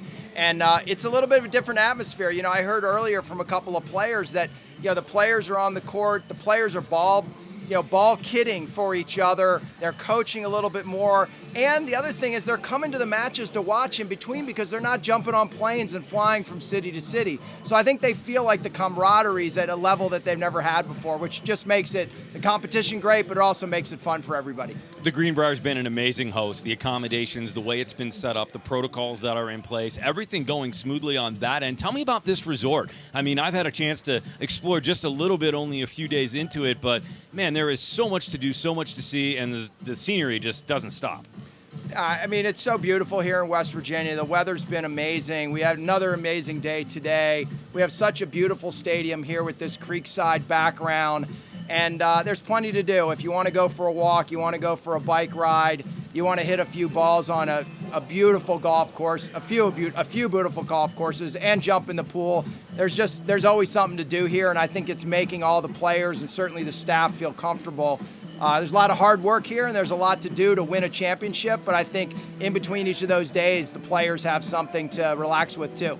Carlos, certainly this year, a lot of eyes on World Team Tennis, and that's a good thing for a lot of reasons. It also means an uptick in sponsorship. Some great new sponsors that have come on board here with us, especially you. You're looking good. I see the shades. I see the bling on the wrist. Yeah, well, it's been great. I mean, with the pandemic, I think businesses in general were really waiting.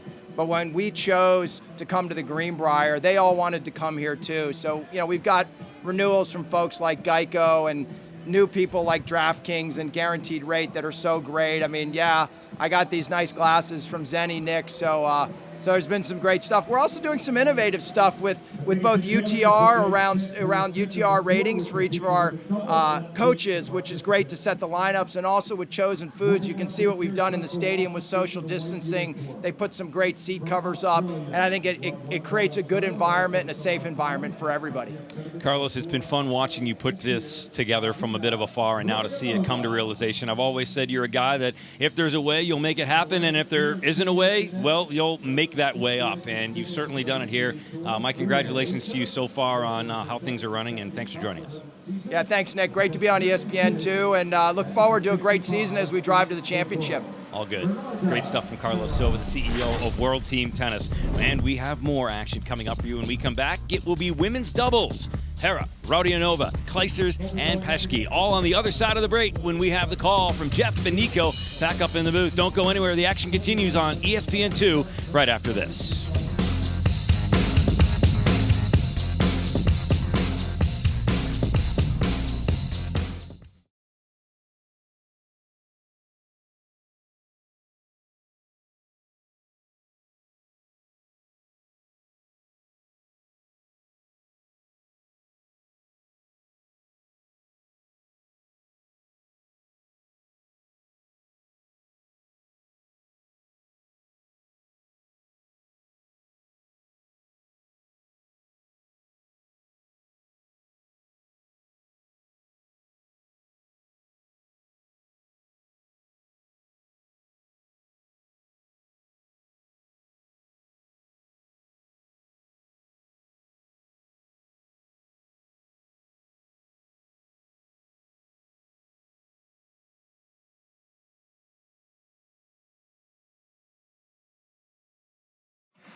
Back here, Stadium Court, Creekside, White Sulphur Springs, West Virginia at the Greenbrier Resort. So beautiful, and we are coming up on the fourth an ever so important set. This seems to be where the momentum shifts one way or the other. The Empire are up 2 games after dropping the first set in kind of an upset where Sock went down.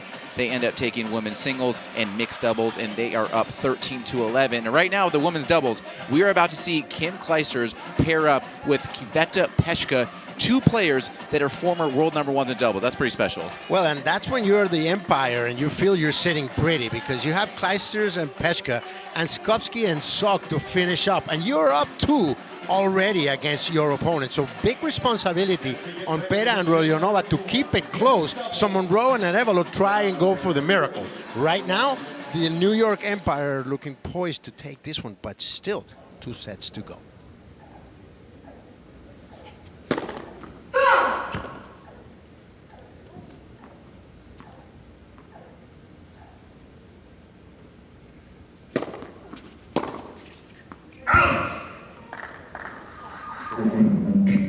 The match we called last night, that singles match between Christina McHale and Jen Brady. Beforehand, you picked out that 4th set to be so important. It does seem to be, more often than not, World Team Tennis. The 4th set really sets the tone for what's going to go down the wire. And that's the magic of World Team Tennis. Every match is so different. Some teams might be set up to beat one team, but not the other. In this case, the Empire is well set up. Imagine, Sock was supposed to beat Arevalo, but the Kastles don't have Tommy Paul. So, you know, there are still some pieces missing from teams. They're just settling into it, and it's the first couple of days. You know, the team chemistry is still in the works there. I think Marcelo did a great job to start, and still his team is down. But you're talking about a girls' team that includes Kim Clijsters and Peschke, so really difficult. And Venus Williams is not even playing. Yeah, that's For tough. the other team, so ways away.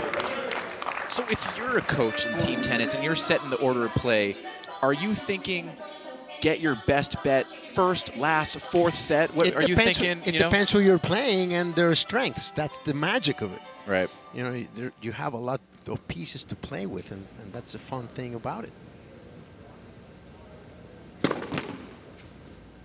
Then there is the internal info of the team: who's better, who's not, who's feeling well, who's not.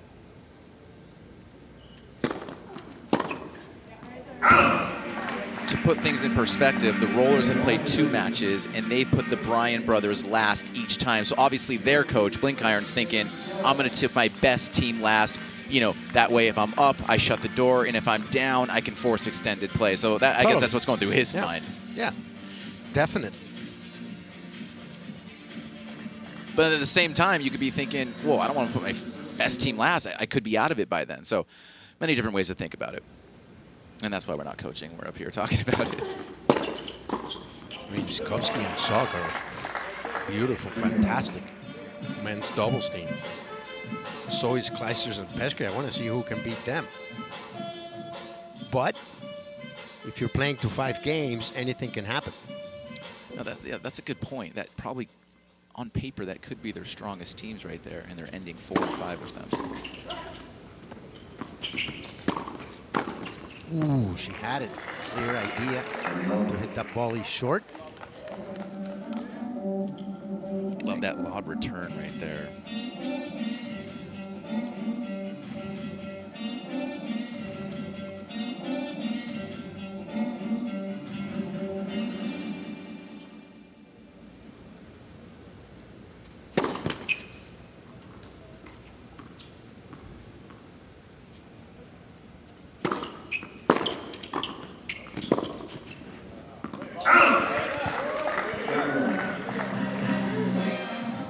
Clijsters put on a serving clinic in her set, which was 2nd, continuing right where she left off.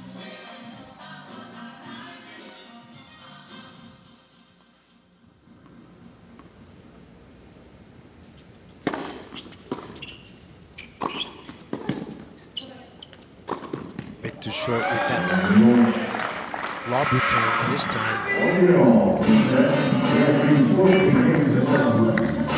Talked about Kim Clijsters being a mother of 3. Here is the rest of that list. So impressive to see. All great champions, all Hall of Famers, and him being the last one is just so impressive with the evolution, the speed of the game, and what she had to do to come back after so many years and the opposition she had.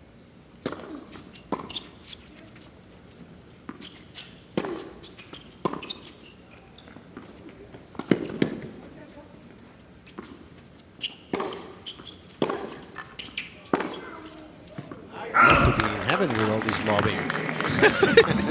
I mean, But she came back in the times of the Williams sisters and the Lindsay Davenports and some really, really heavy-hitting people and fantastic champions. So more credit to her.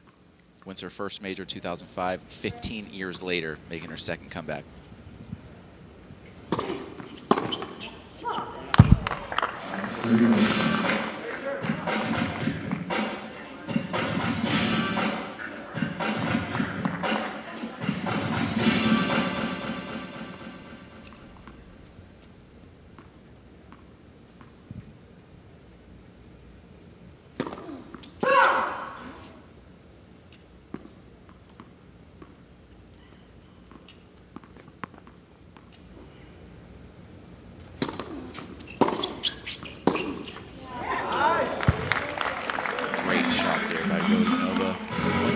Comes deep like that, you can kind of, she's anticipating that Peshka is going to pinch in.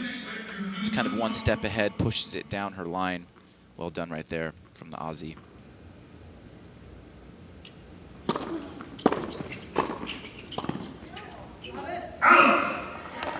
Another go-home hold, just like that. That's a great start by Beta and Rodionova on their own right. Now they have to look to get aggressive, see if they can cause some damage and Penske serve. If they get a chance at a second serve, maybe go at Kaiser's at the net, see what she's got in terms of reflexes. That would be something I would try. Marcelo Arevalo now going to the back of the court to help out the team. Maybe give him a little emotional push.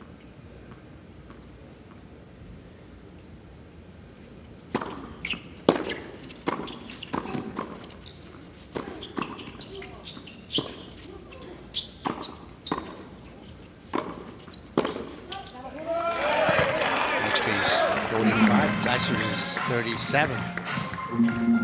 So you're talking about an average there of over 40. It's really amazing. It's incredible. Tons of experience too.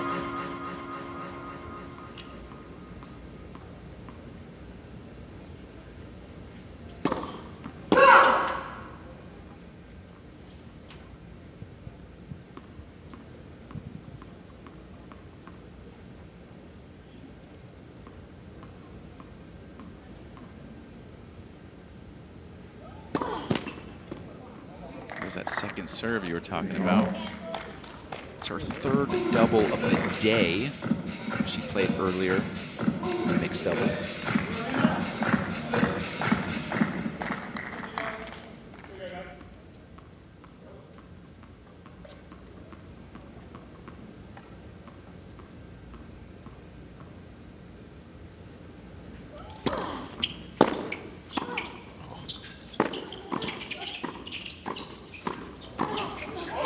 Great play by all ladies involved. Top tier tennis right there. Great return by Beta. Oh, Penske does a fantastic job of picking that one up, and then they get close and cozy at the net with the veterans getting the best of it. Love a good volley war right there. That's the 45-year-old that shuts the door on that one. 2 hands on the racket.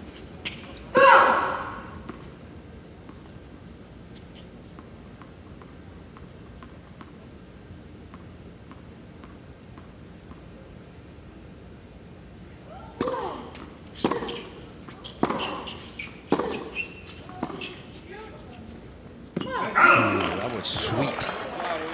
It just sails a bit long.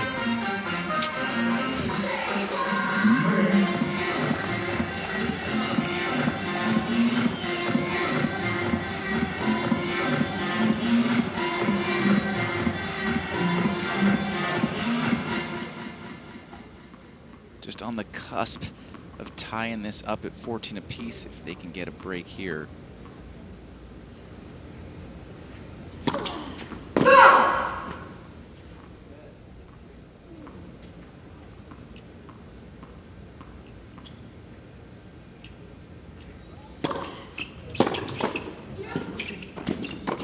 That's what I was thinking.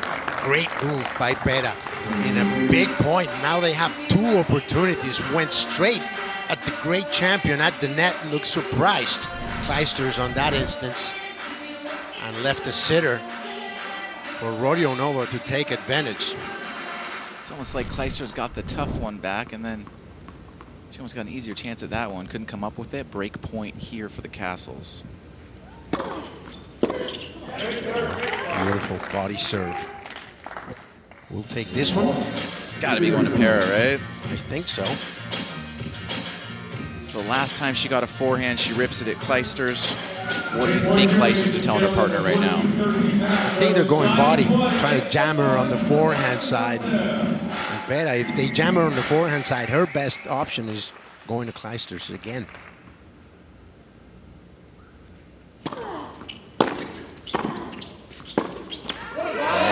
Volley under pressure. Penske. That is when you know you're legit at doubles. Just stomping down on that foot, so firm. Huge point right now. Keeps to give the New York Empire a 2-game lead. Halfway to go in women's doubles, and we will finish off in men's doubles.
Tomorrow we'll have 3 matches for you right here on ESPN2 and the ESPN app. The San Diego Aviators square off against the Vegas Rollers at 11 a.m. Eastern, 8 Pacific. Then the Orlando Storm take on the Chicago Smash. And at 7 Eastern, 4 Pacific, it's the Springfield Lasers and the Philadelphia Freedoms. And the Philadelphia Freedoms, such a strong team. And all they do is add Sophia Kennan to the mix. So they are definitely a team that's going to be tough to beat this season.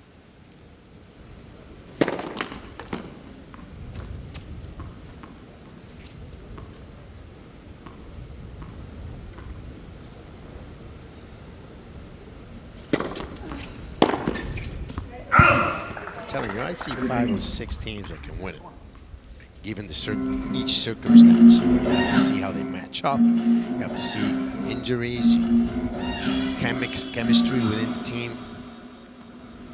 With the hiatus, it's tough to tell where everyone's game is at, too. Performers under pressure as well, but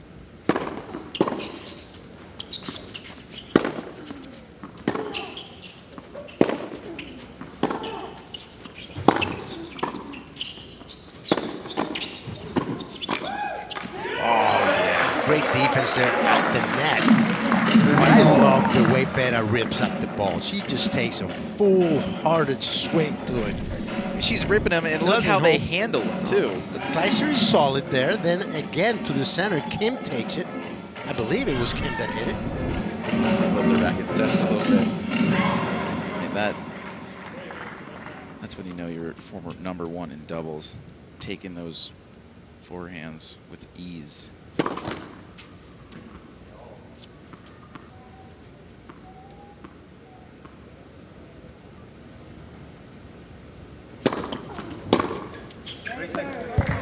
Got away. A little bit late.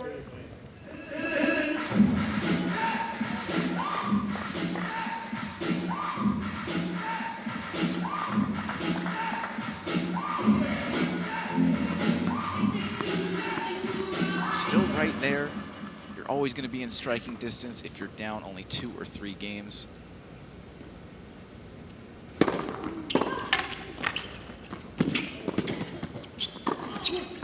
Oh, great job by Penske, just sticking that racket out. She was going the other way and manages to surprise Rodionova down the line. It would have been an easy put away. She got caught going the wrong way, and then swinging volley to close out the point. Swinging volley right up the middle. Solves the riddle, as they say. Very nice there by the 45-year-old.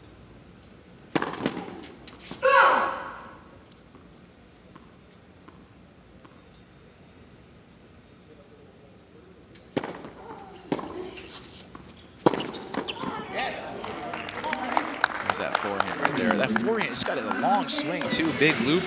No surprise she gets a lot of power behind it. Look at that right here. Really winds up on it. Great sound right there.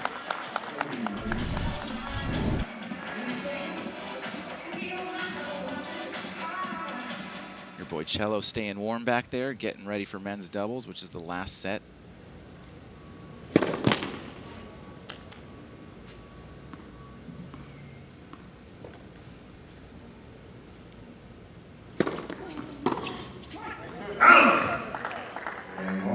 Big risk there by Penske. A good lefty serve into the body of the righty. Up 3-2 for the Kastles, still 1 game away. This is anybody's match at this point.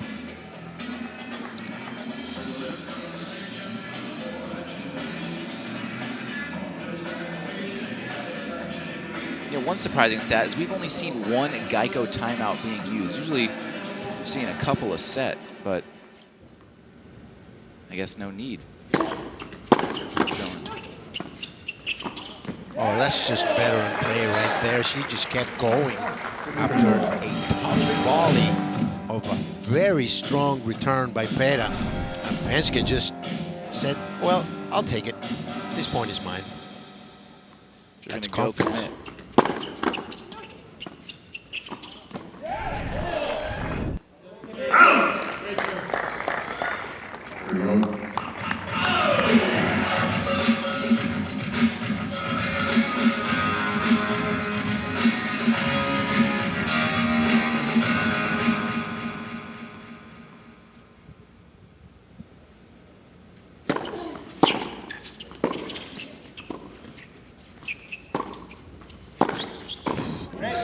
That's just too good.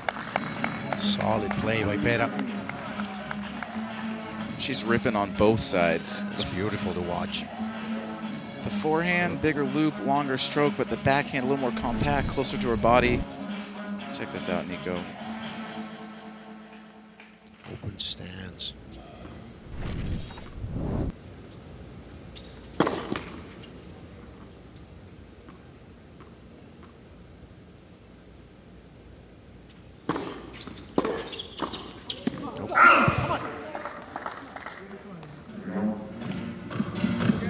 Peshka wants that one back. 30 all here. Each game getting bigger and bigger. Pleasure, a lot of pressure for Kim Kleisters. That's when the great ones come up with the solutions. Look for a good first serve here down the tee. Now went body. Still a first serve. That always helps. Pera has been a tough returner. You don't know where to serve to her.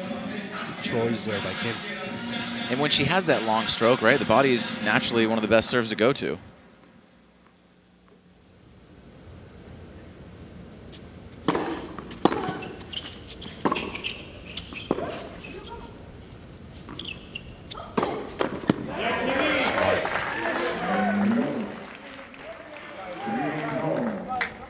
So the New York Empire keep their distance out 2 games ahead, 16-14. Every set to 5 here. This is the second match, day 2 of the 45th World Team Tennis season. We take another look at that forehand. Perfect spot right there. Makes her come up right up the middle. Tough reaction volley for Pera there. Left out to dry. Kastles trying to keep it close, and then the Empire thinking they can get a break here and they can really pull away, give their men's doubles a great team to shut the door.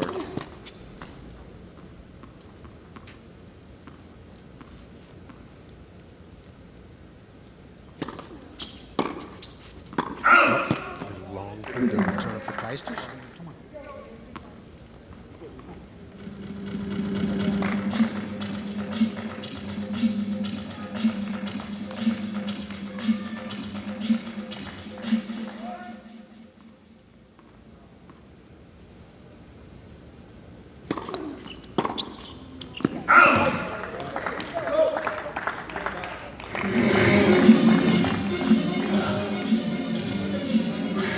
This is impressive.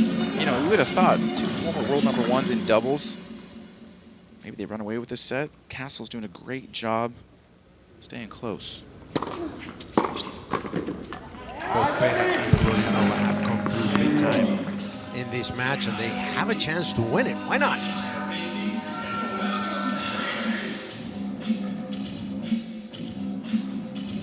Yeah, on paper, New York looked like the best team, but Kastles have played very well. No Tommy Paul, no Venus Williams. Still a great showing in their first match here.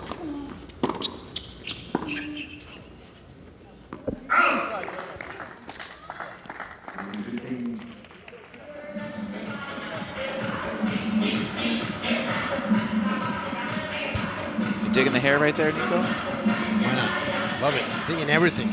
Yeah. I love that woman. She could do no wrong. She is fantastic.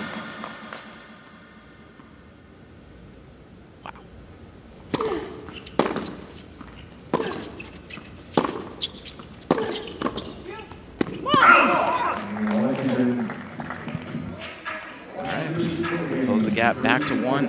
Just when you keep thinking you're gonna get that distance, great job.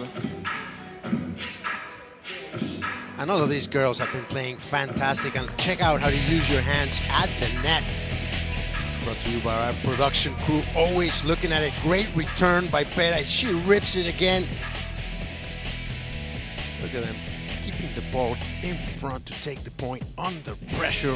All 4 women at the net. It's just great to see. That's the best point we've seen so far this match. That's a great job by our crew. Well done, guys. Thank you.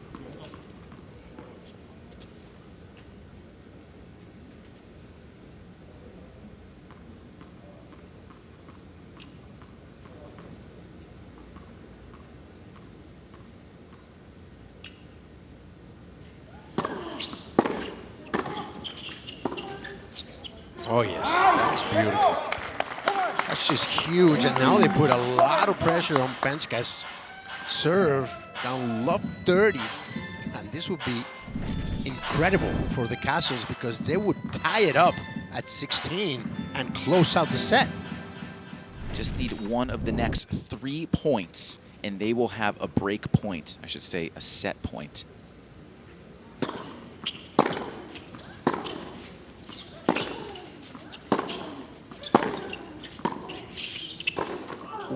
And now they're going to have 4 set points.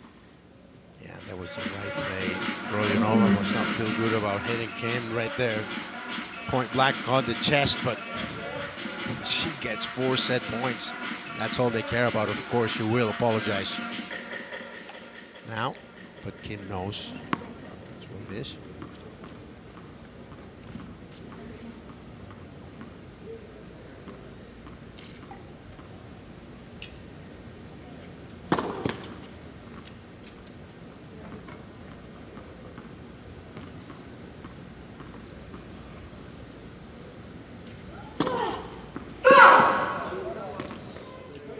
Wow, well, a little anticlimactic ending, but a great set nonetheless. So impressive. We were talking up Kleisters and Peshka, but it's the Kastles that come through in women's doubles. They take the men's singles, they take the women's doubles. It is now 16 all. It all comes down to men's doubles. No extended play in play. All comes down to this when we come back.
meet the participants for men's doubles to conclude this one. First for the Washington Kastles. Warming up to the chairs, right, we've seen him in multiple events so far. Turned pro in 2012 from El Salvador. Played his college tennis in Tulsa for 2 years. And a quarterfinalist at the Australian Open, Marcelo Arevalo. His teammate warming up to the left of the chair. He's won 4 doubles titles in his career, last in 2018 in Atlanta with John Patrick Smith. Also won in Stockholm with Jack Sock, and 2 titles in Boston. He also was a terrific athlete and All-American at the University of North Carolina.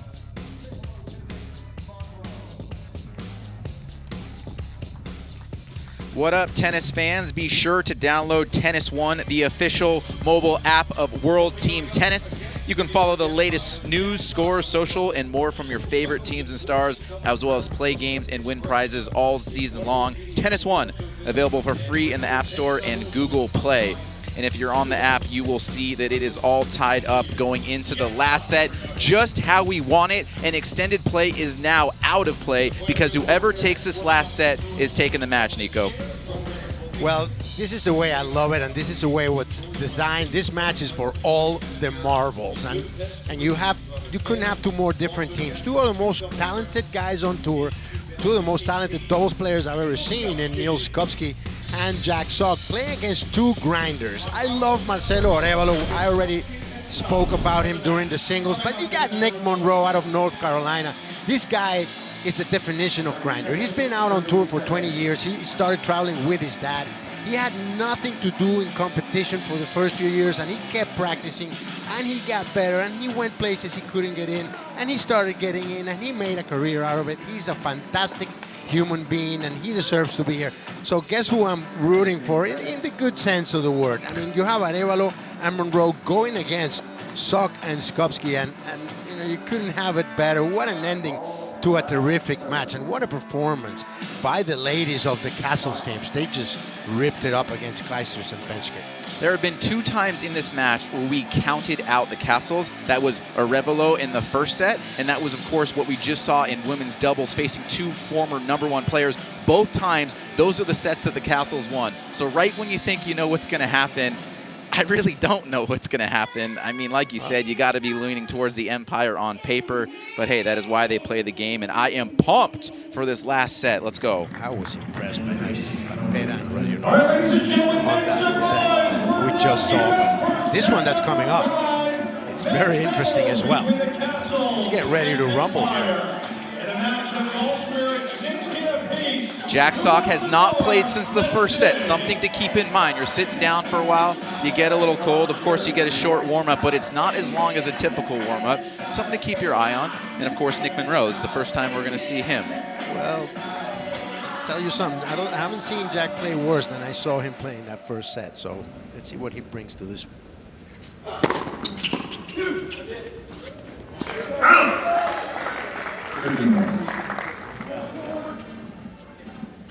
Just to clear that up, extended play, that's what happens if the team winning in the cumulative score loses the last set. But because no one is winning or losing going into this one, if it goes to 4-all, we just play our normal 9-point tiebreaker, and that is for the match.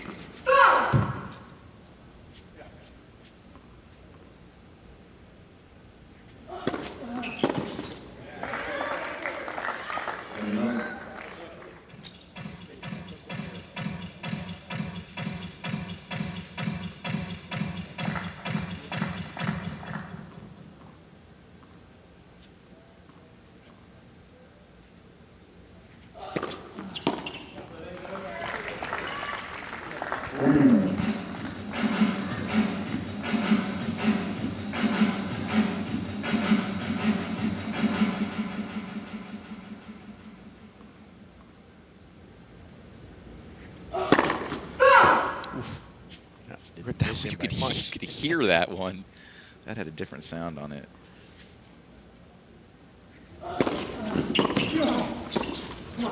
Had a different sound on it. Near Neil Skupski's head. It went very close. A little haircut there.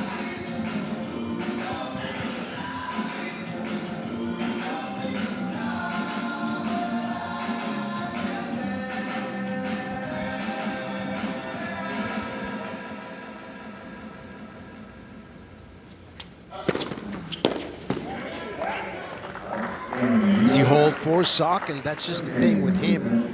In doubles, he has a partner at the net that's fishing for anything that comes up, and he just serves so big, so powerful. He can go anywhere, and all his serves are great. The wide ones, the kick ones, the ones to the body, the fast ones.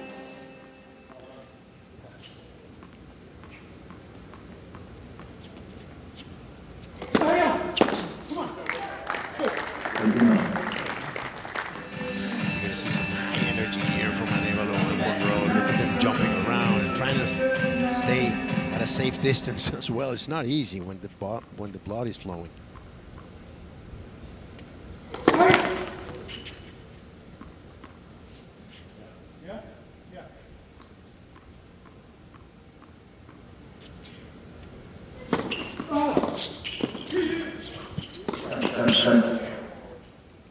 Nick touched the net after he hit that volley. He was too close to it.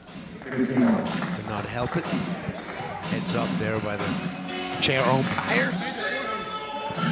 Yeah, we talk about Hawkeye Live, and you're thinking not as much need for that umpire, but these are the types of situations you need him there for. Any mistakes from Hawkeye Live or something like that. When he winds up, what do you do at the net like that? You back But up. Nick went back. He should stay put right up there and get ready to catch that ball.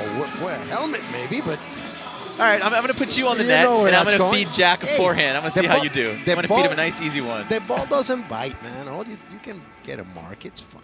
Touche. I formation.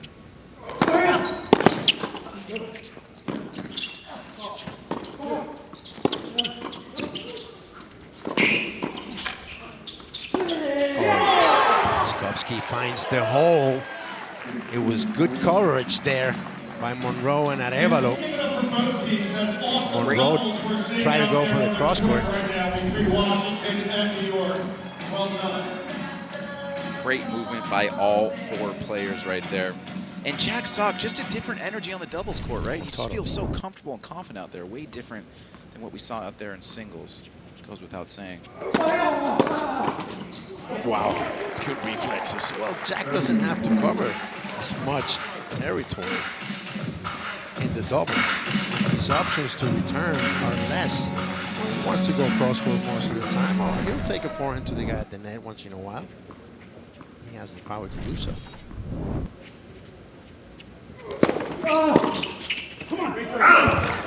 That's a good point. If his stamina is not there, that's okay because he still's got the explosiveness and anticipation in smaller spaces, which is what double's all about. So he'll always have that quick pouncing ability with his legs.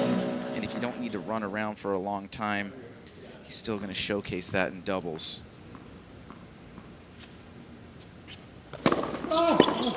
Nick doing his thing at the net. Huge deciding point. And with that put away by Nick Monroe, we are deadlocked in 17th, ladies and gentlemen, between New York and Washington. Going down to the wire, it looks like.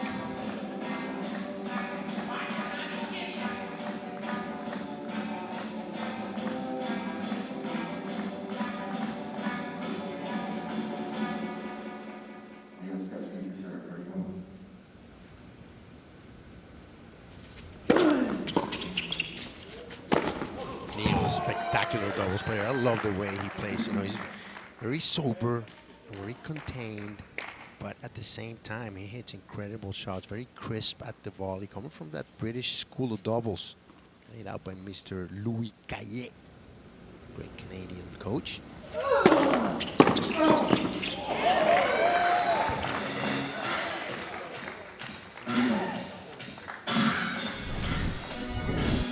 Good intervention there by Jack at the net. Not much Nick could do.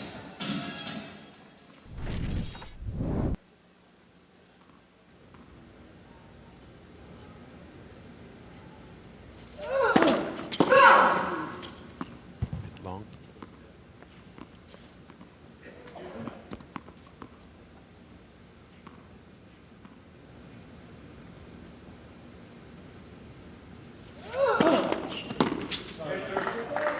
That leg core right there. that, right? We're vibing with the flow right here. A let there, we go back, we take 15 seconds. I like to keep it moving. No worries. We see that in the regular point. It gets misdirected a little bit. No big deal. I was a little sorry right there.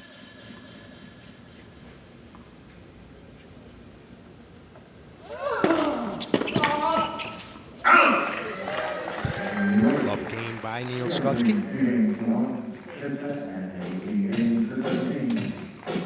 3 games, 3 holds of serve. Okay, here we go. This is the game that if you are the Empire, you're looking to break. This is their best chance to break. I think so. How come?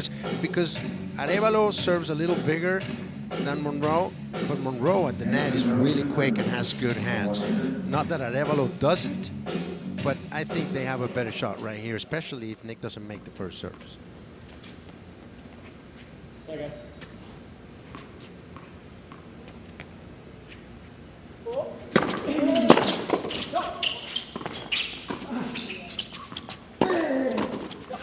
That's a great play by Monroe.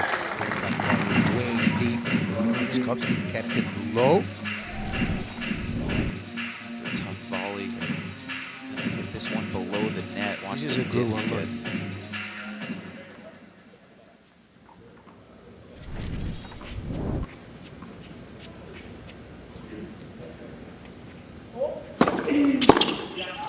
That's right on his wheelhouse.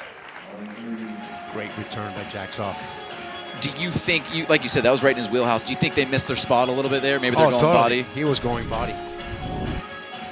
He didn't have to move. Probably close his eyes and make that one. Jack Sock saying thank you for that one. Serving it up on a platter.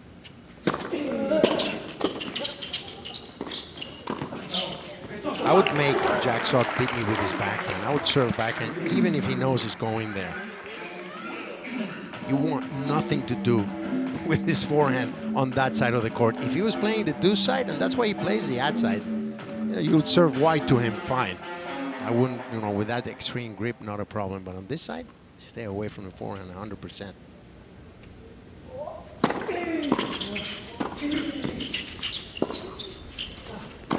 Ooh, Nick didn't want to get personal with Neil. Too nice of a guy, and it cost him. Now he faces 3 break points. If they lose this one, that might be the point they look back on. 15-30, such a huge point. Got to think just go at the target at the net right at his feet, but done. All right, here we go. Save the first break point. 2 more, going back to Sock. And like you said, you want to go to his backhand. Are you thinking I formation to the backhand? You want to force him to go down the line, cross court, or just either way? Just good old plain kick serve. Beat me, man. I have somebody at the net waiting for you. Cover the line if you're Arevalo. Don't do anything funky. Straight up, kick wide. Yep. I hear you.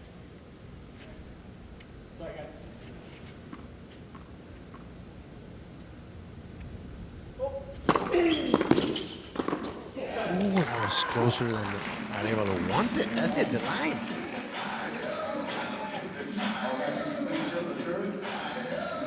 Sock thinks he's pointing at a mark right here. Look where this ball bounces. Oof. Or they can review it? No. I think the umpire is claiming continuation. You can't review it if you have Hawkeye. Yeah. Siding point coming back to Sock. Oh, look, this is huge.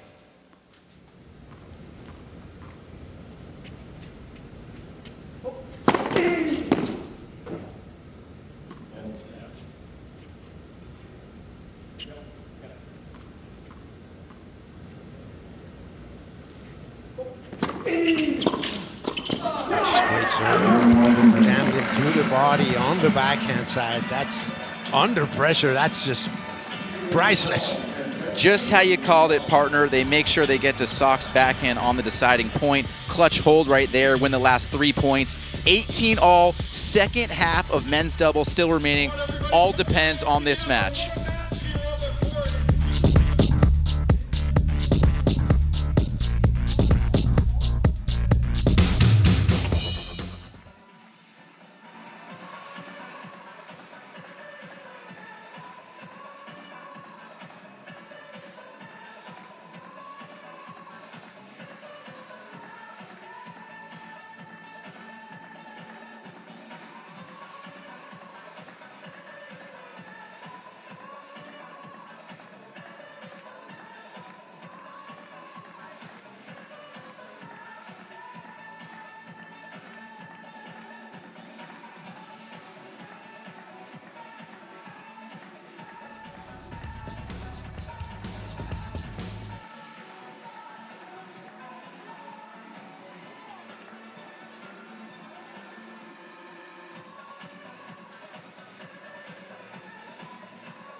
The World Team Tennis official store is online. Log on to WTT.com and check out all the merchandise World Team Tennis has to offer. And this match has certainly offered a lot to the viewers, Nico and myself. And we are at 2-all in the 5th set. Going into this 5th set tied, everyone is showing off their dance moves, getting loose, but also getting serious. You wouldn't think it. Here's a cool stat right there. 0 for 6 break points, 0 for 2 deciding points, and they're still in it. My gosh, it is getting good, Nico. And look at Marcelo's moves. I love it. And they're jumping and dancing and having a good time. Look at that. Partner, you're doing a little dance moves up here too. Why not? I like it. You got to keep loose. Hey, you got another match after this, so. That's why I'm dancing, out of happiness. We'll both stand. Rodeo Nova has been dancing the whole time. One guy that will not dance is Robbie Ginepri. Tough guys don't dance. With that beard. You don't see a guy dance with that beard.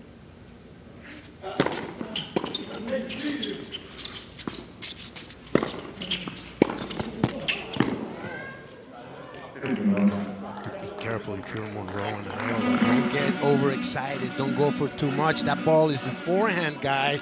Middle. And Arevalo should have taken it. Monroe getting in his way there. Sometimes he's too fast for his own good. Sometimes two players, they don't play a lot together. They're not used to kind of who does that, who takes charge. Maybe that's a little evident right there. Big boy serve to the body. Jack Sockman serving huge in this doubles match. Just feeling so confident. You can just feel the demeanor, right? You could just feel like he's the best player on the court. And that's nothing against the other players, because like we said, great doubles players on the court, but certainly he is the alpha male out there.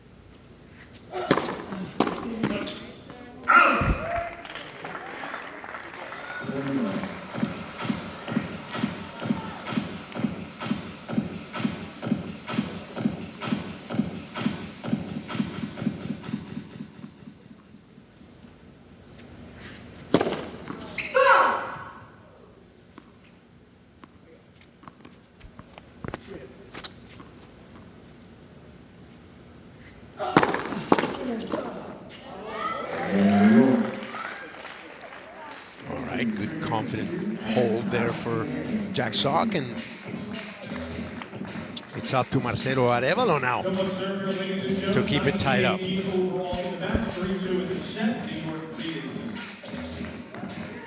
And this is that combo you like for the Kastles, right? Cello serving, Monroe at the net in the crouch position, looking to pounce.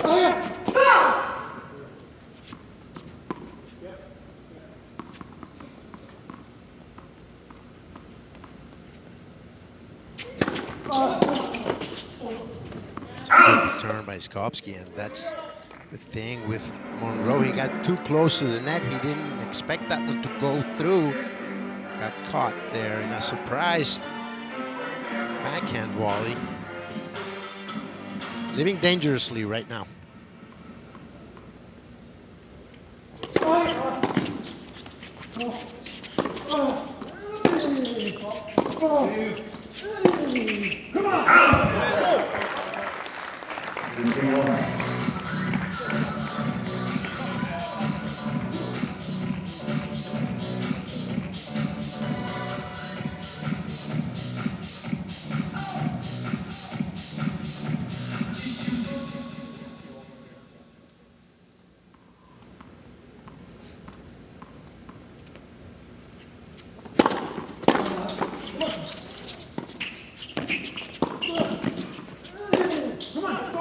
Another forehand mistake by Skopsky.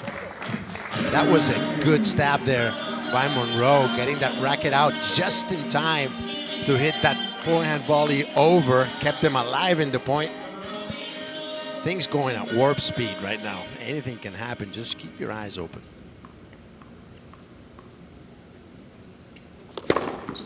Huge serve. Beautiful. Momentum shifts so quickly. Two bad misses from Skopsky. You think they could have been up 30-15. One huge serve by Cello. Now it's 40-15.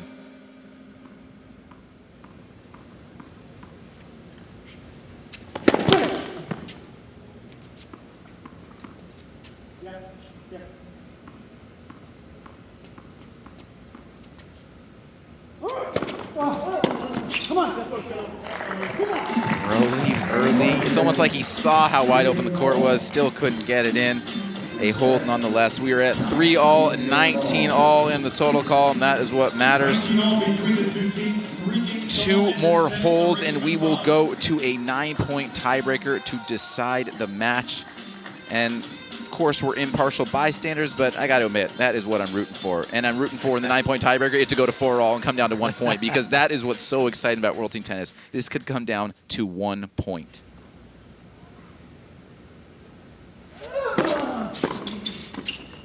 I guess we would serve that one. You're so many steps ahead of me. I'm trying to think. Why don't you just tell me, partner? This guy right here. Got it. Skopsky. Noted. That's why if you win the toss, you might want to choose to return instead of serve. That's very interesting. That is very interesting. Details. The devil. Seeing the details. We get you coaching World Team Tennis next year. Coach/analyst. You can see it already. We're setting up a team in Miami and Yeah? get you down there under the sun. Why not? Guys would love to join.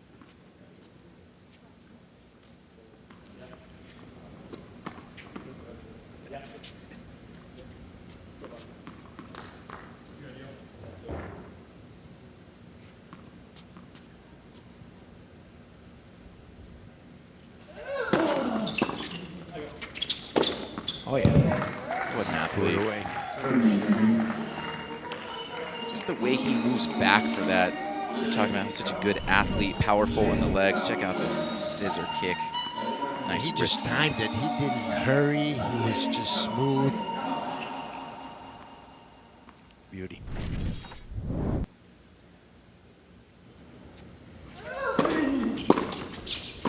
Oh, that's a great return out of it. Good body serve by Skopsky. Arevalo going the other way manages to just get the field return down to his feet. Pressure.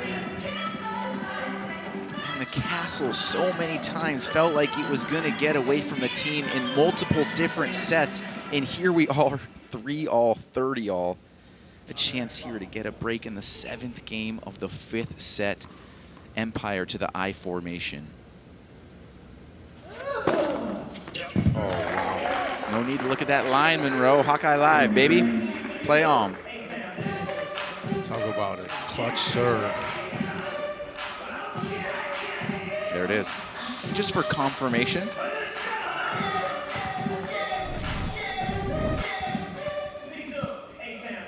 Former college tennis player. Maybe he calls that out in college. Don't forget they call your own lines. Pretty big point.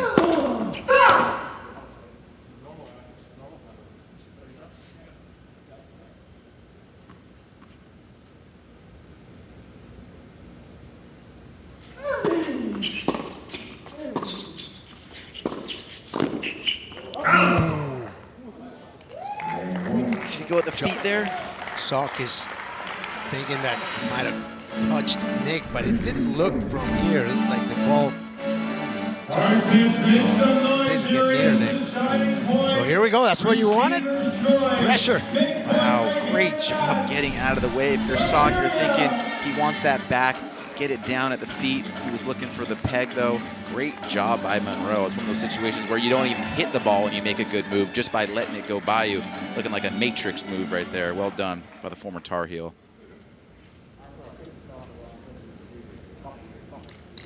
Ginepri looks like he's giving signs. Serve and tee here. Skopsky going up the tee.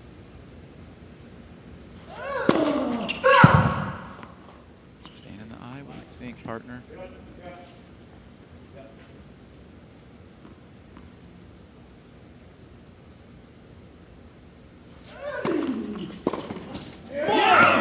That's clutch again with the serve. That was a tight spot for Neil Skopsky. And he gets away. You can see the relief in his face. And that's a good example of the I formation just getting in his head, right? The court's wide open, but just gives a little something extra to think about, and he barely misses it wide. He had such a good look at it, but that's why you do it. If you do I, you normally don't give the guy the line, which is what they did. And Cello He just missed it.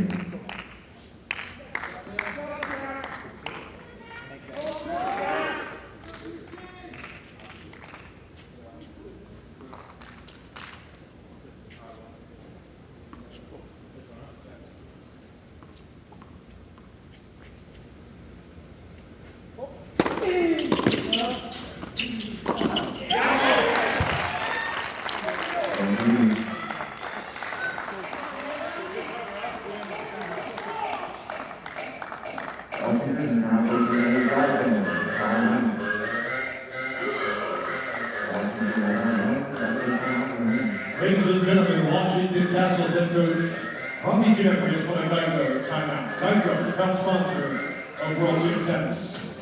Good time for a Geico timeout here. Lose the first 2 points of this such important game. This is the guy they pick on.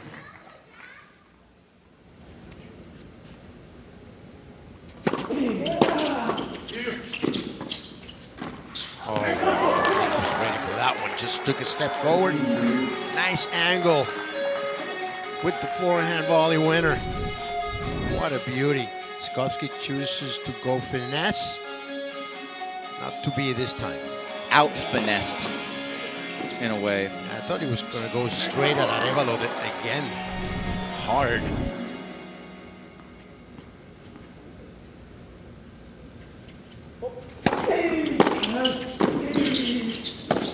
And Jack Sock doing what Jack Sock does. They served where you want them to serve, right to the backhand, but then you got a forehand in that second ball. It's incredible. Incredible. He even has his own little dance for it. Yeah, easy to start dancing now when you got yourself 3 match points. One of the next 3 in the New York Empire off to a 1-0 start.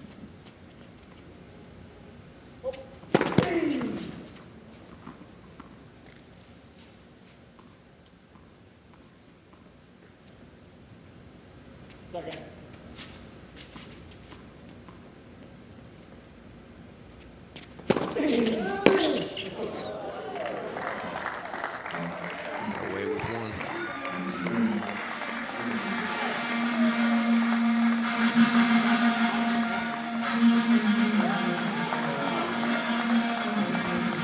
Look at that stat, partner. 0 for 7 on break points. Is that something that gets in your head a little bit? You think? Well, that's why I'm asking you. But not at this point. You're just thinking this point. Another good serve by Monroe. Talk about tight. Deciding point last game, deciding point this game. Here we go. Back to Sock. If you're Ginepri, you're telling him kick to the backhand, body backhand. Either way, you want to go to that backhand.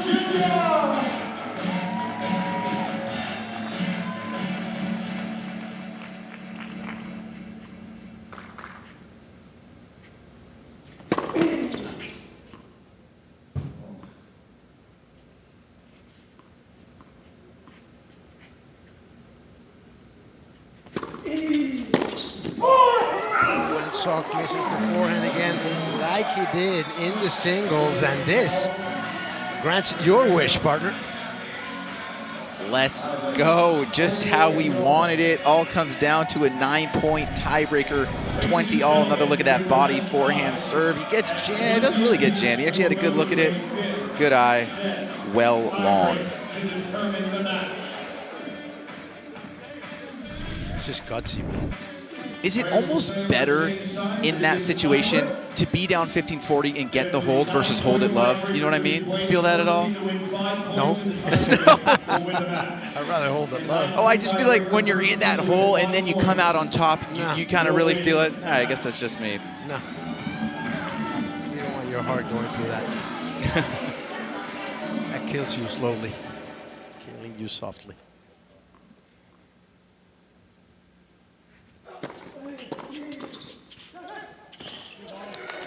Scott's got away with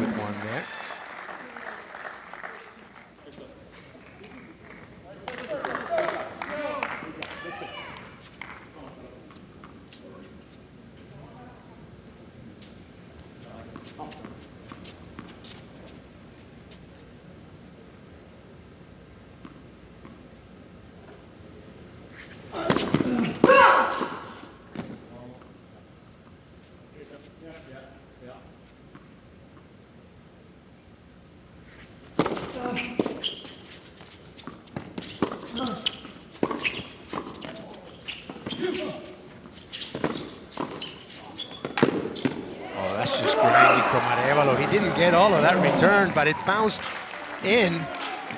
And then they had to improvise. Marcelo coming in behind that slice short. That was smart because Sock could not hit it comfortably. Then he just grinds it out at the net. This is the slice, not all that deep.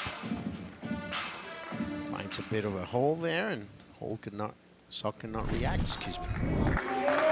Never easy to handle such a heavy forehand, but does it with ease right there. Very impressive.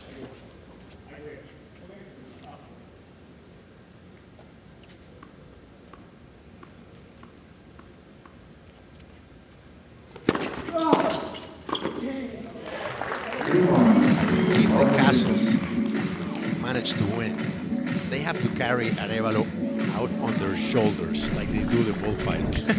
Or like Rudy. That's just fantastic.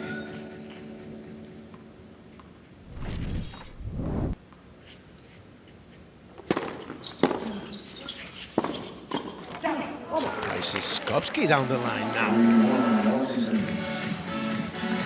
It's not a normal mistake for a player of Neil's caliber.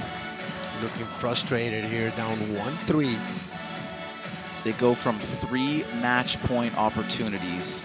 You're in the 9-point tiebreaker and you're down 3-1. What a shift in momentum. Got to be feeling so good if you're the Kastles. Here's a look at how it went down. The Kastles came out with an upset win in singles. They dropped the next 2 sets, and then they win the upset in women's doubles. And then here we are all on the men's doubles. 9-point tiebreaker to decide it all. Like I said, fought off 3 match points, and now they find themselves 2 points away from winning the match. I still feel like we got a good opportunity for a 4-all deciding point.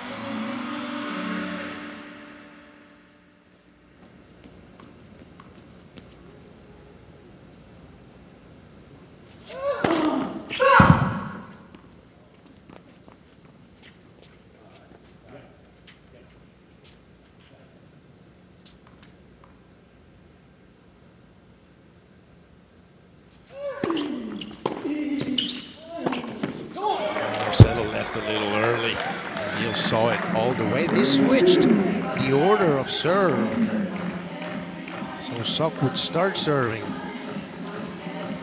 tiebreaker and finish it. Look at that.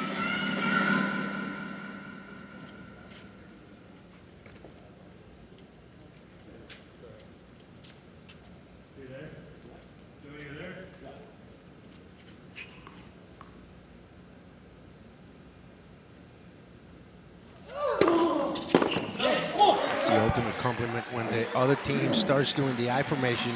They just consider your return too good, and we're all tied up at 3. I'm telling you, partner, it's going to be 4-all. I can feel it. And these fans deserve it. Oh, man.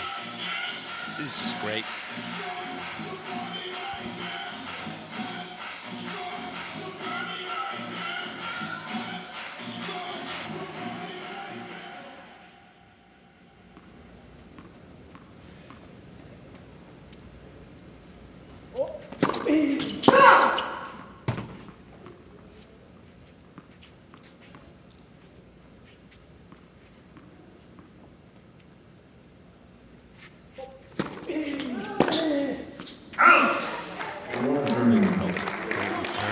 Missed by much. Here it is. It's Monroe with the responsibility and the privilege. What Billie Jean used to say, right? Pressure is a privilege.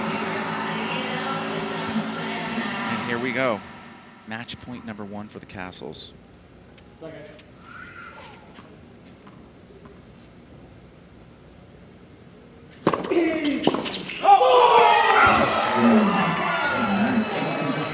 What a huge win for these 2 gentlemen and the whole team. I mean, that is unbelievable. 3 different opportunities to close out the match for the New York Empire. There's Venus Williams, and here's another look at that serve and the emotion. So well deserved by the Kastles.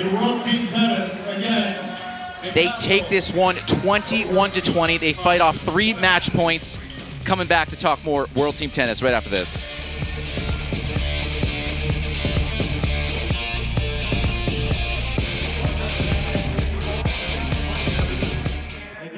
Philadelphia Freedoms. Again, Orange County against Philadelphia at 9 p.m. right here at the Greenbrier. Upgrade. Okay. Ask Nico real quick if there's anything specifically he wants me to ask him since they're so close.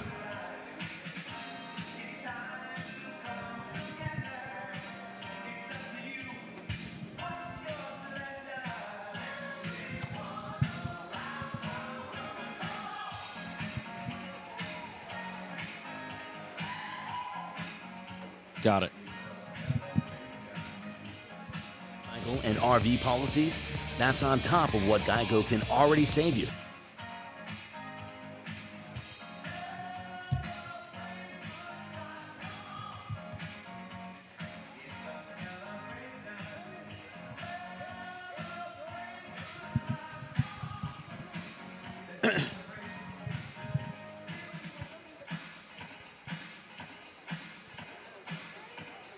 I gotta get some food.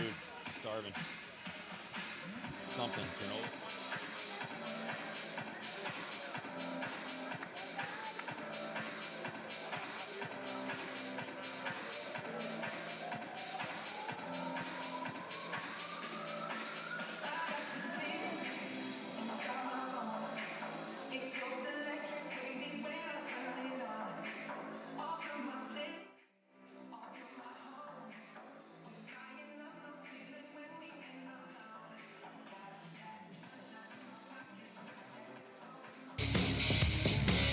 World Team Tennis is brought to you by Geico. Did you know that right now, Geico is offering an extra 15% credit on car, motorcycle, and RV policies? That's on top of what Geico can already save you. So what are you waiting for? Visit geico.com to learn more. By the Greenbrier Valley in West Virginia, home to scenic trails and quiet rivers, friendly mountain towns, and America's resort, the Greenbrier. And by Chosen Foods. Join them in their sun-drenched utopia and visit chosenfoods.com. The avocado celebrated. Oh, beautiful look at the Greenbrier as the sun begins to set. A 21-20 victory for the Washington Kastles in a thrilling manner. A good one here in the middle match of the day on ESPN2. We got the man of the match joining us right now as well, Marcelo Arevalo, in just a moment. Hi, everybody. Nick Gismondi. Glad to have you here on ESPN2. Wrapping this one up, a huge one for the Washington Kastles. Let's bring in Marcelo. Wow. I mean, this was probably the most thrilling match so far of the tournament. Just take me through the emotions that was going through your team and just you personally throughout this match.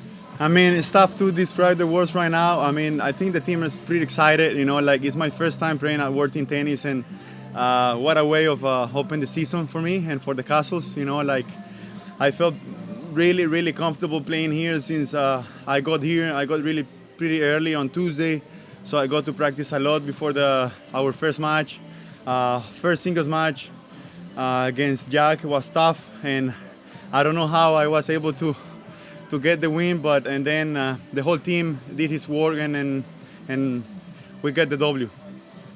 Let me ask you this question. You're an emotional guy. Your journey to get to this point has been a crazy one. Tell me, what does this mean for your family? What does this mean for the people of El Salvador as well?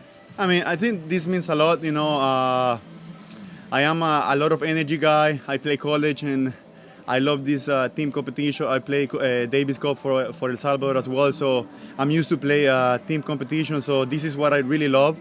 I'm a doubles player also, and I just enjoy playing next to someone, you know, and especially as a team. This is really big for me. I was preparing for this since 2-3 months ago, and I'm happy to be here, and hopefully we can get a great season. Listen, I know that our broadcaster and your good friend Nico Pereira say hello and that he's proud of you as well. Congratulations on a big win today. Thank you. All right. Marcelo Arevalo, a fantastic performance by him today. Big part of that 21-20 victory for the Washington Kastles. More coming up for you from the Greenbrier when we return right after this.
First set of the match for the Chosen Foods mover of the match, and it was an upset, but it turns out the one who moved more was Jack Sock in this one, partner. Well, Jack Sock had to square himself off to hit the forehands, the big forehands that ultimately led him down. I think Arévalo did a good job of pressuring him by getting everything back that he could, and ultimately he got the better of Jack Sock. That was a big surprise.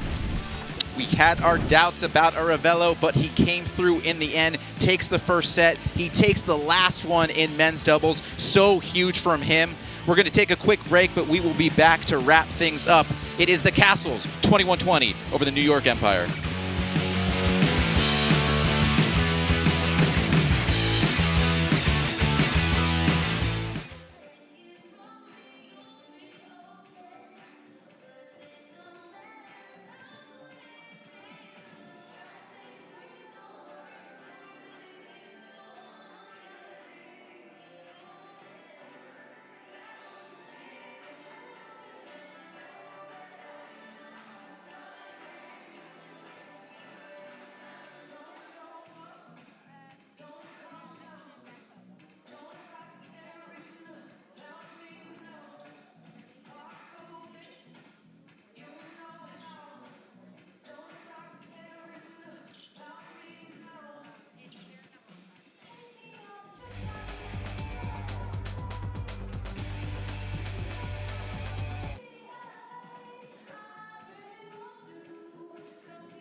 Tennis One, the official app, World Team Tennis.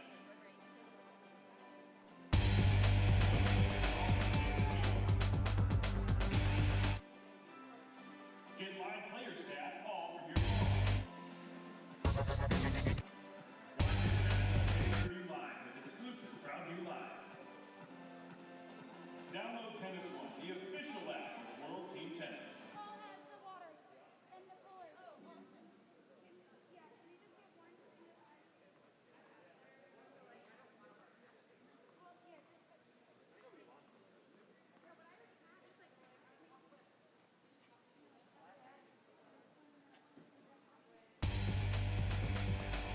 Back here, take a look at the beautiful Greenbrier Resort. It was the Kastles 21-20 over the New York Empire. This had all the drama you want for a team tennis match.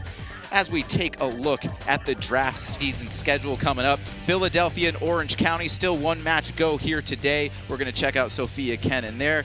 3 matches on Tuesday, 3 matches on Wednesday. Partner, what sticks out to you here? Well, the next match is going to be just fantastic. But talk about that Chicago team. I'm looking forward to watching that team perform tomorrow. They did great in their debut, winning their match, and then you just keep watching unbelievable matchups. The New York, they have to come back strong, but they have to play against Philly, so that's going to be a tough one for them. And that's one of the interesting things about this, how the losing teams come back and try to rebound after a loss. 6 matches in the books through day 2, and we have 60 more to go. We will be here all the way through August 2nd. So much tennis to bring you here from the Greenbrier. Our next ESPN2 match is going to be San Diego and Vegas. That's 11 a.m. Eastern tomorrow. But wow, was this a good one. It was the first match for both the Empire and the Kastles here on day 2 of World Team Tennis regular season, and boy, did it not disappoint. All came down to the final set, not to mention a final 9-point tiebreaker. No Venus Williams, no Tommy Paul, but no problem for the Washington Kastles. That'll do it here for our coverage on ESPN2. Great job all around from our crew in the truck, and of course our staff in and around the stadium. For Nick Gismondi and my partner Nico Pereira, I'm Jeff Chisver, and we will see you next time. Thanks for watching.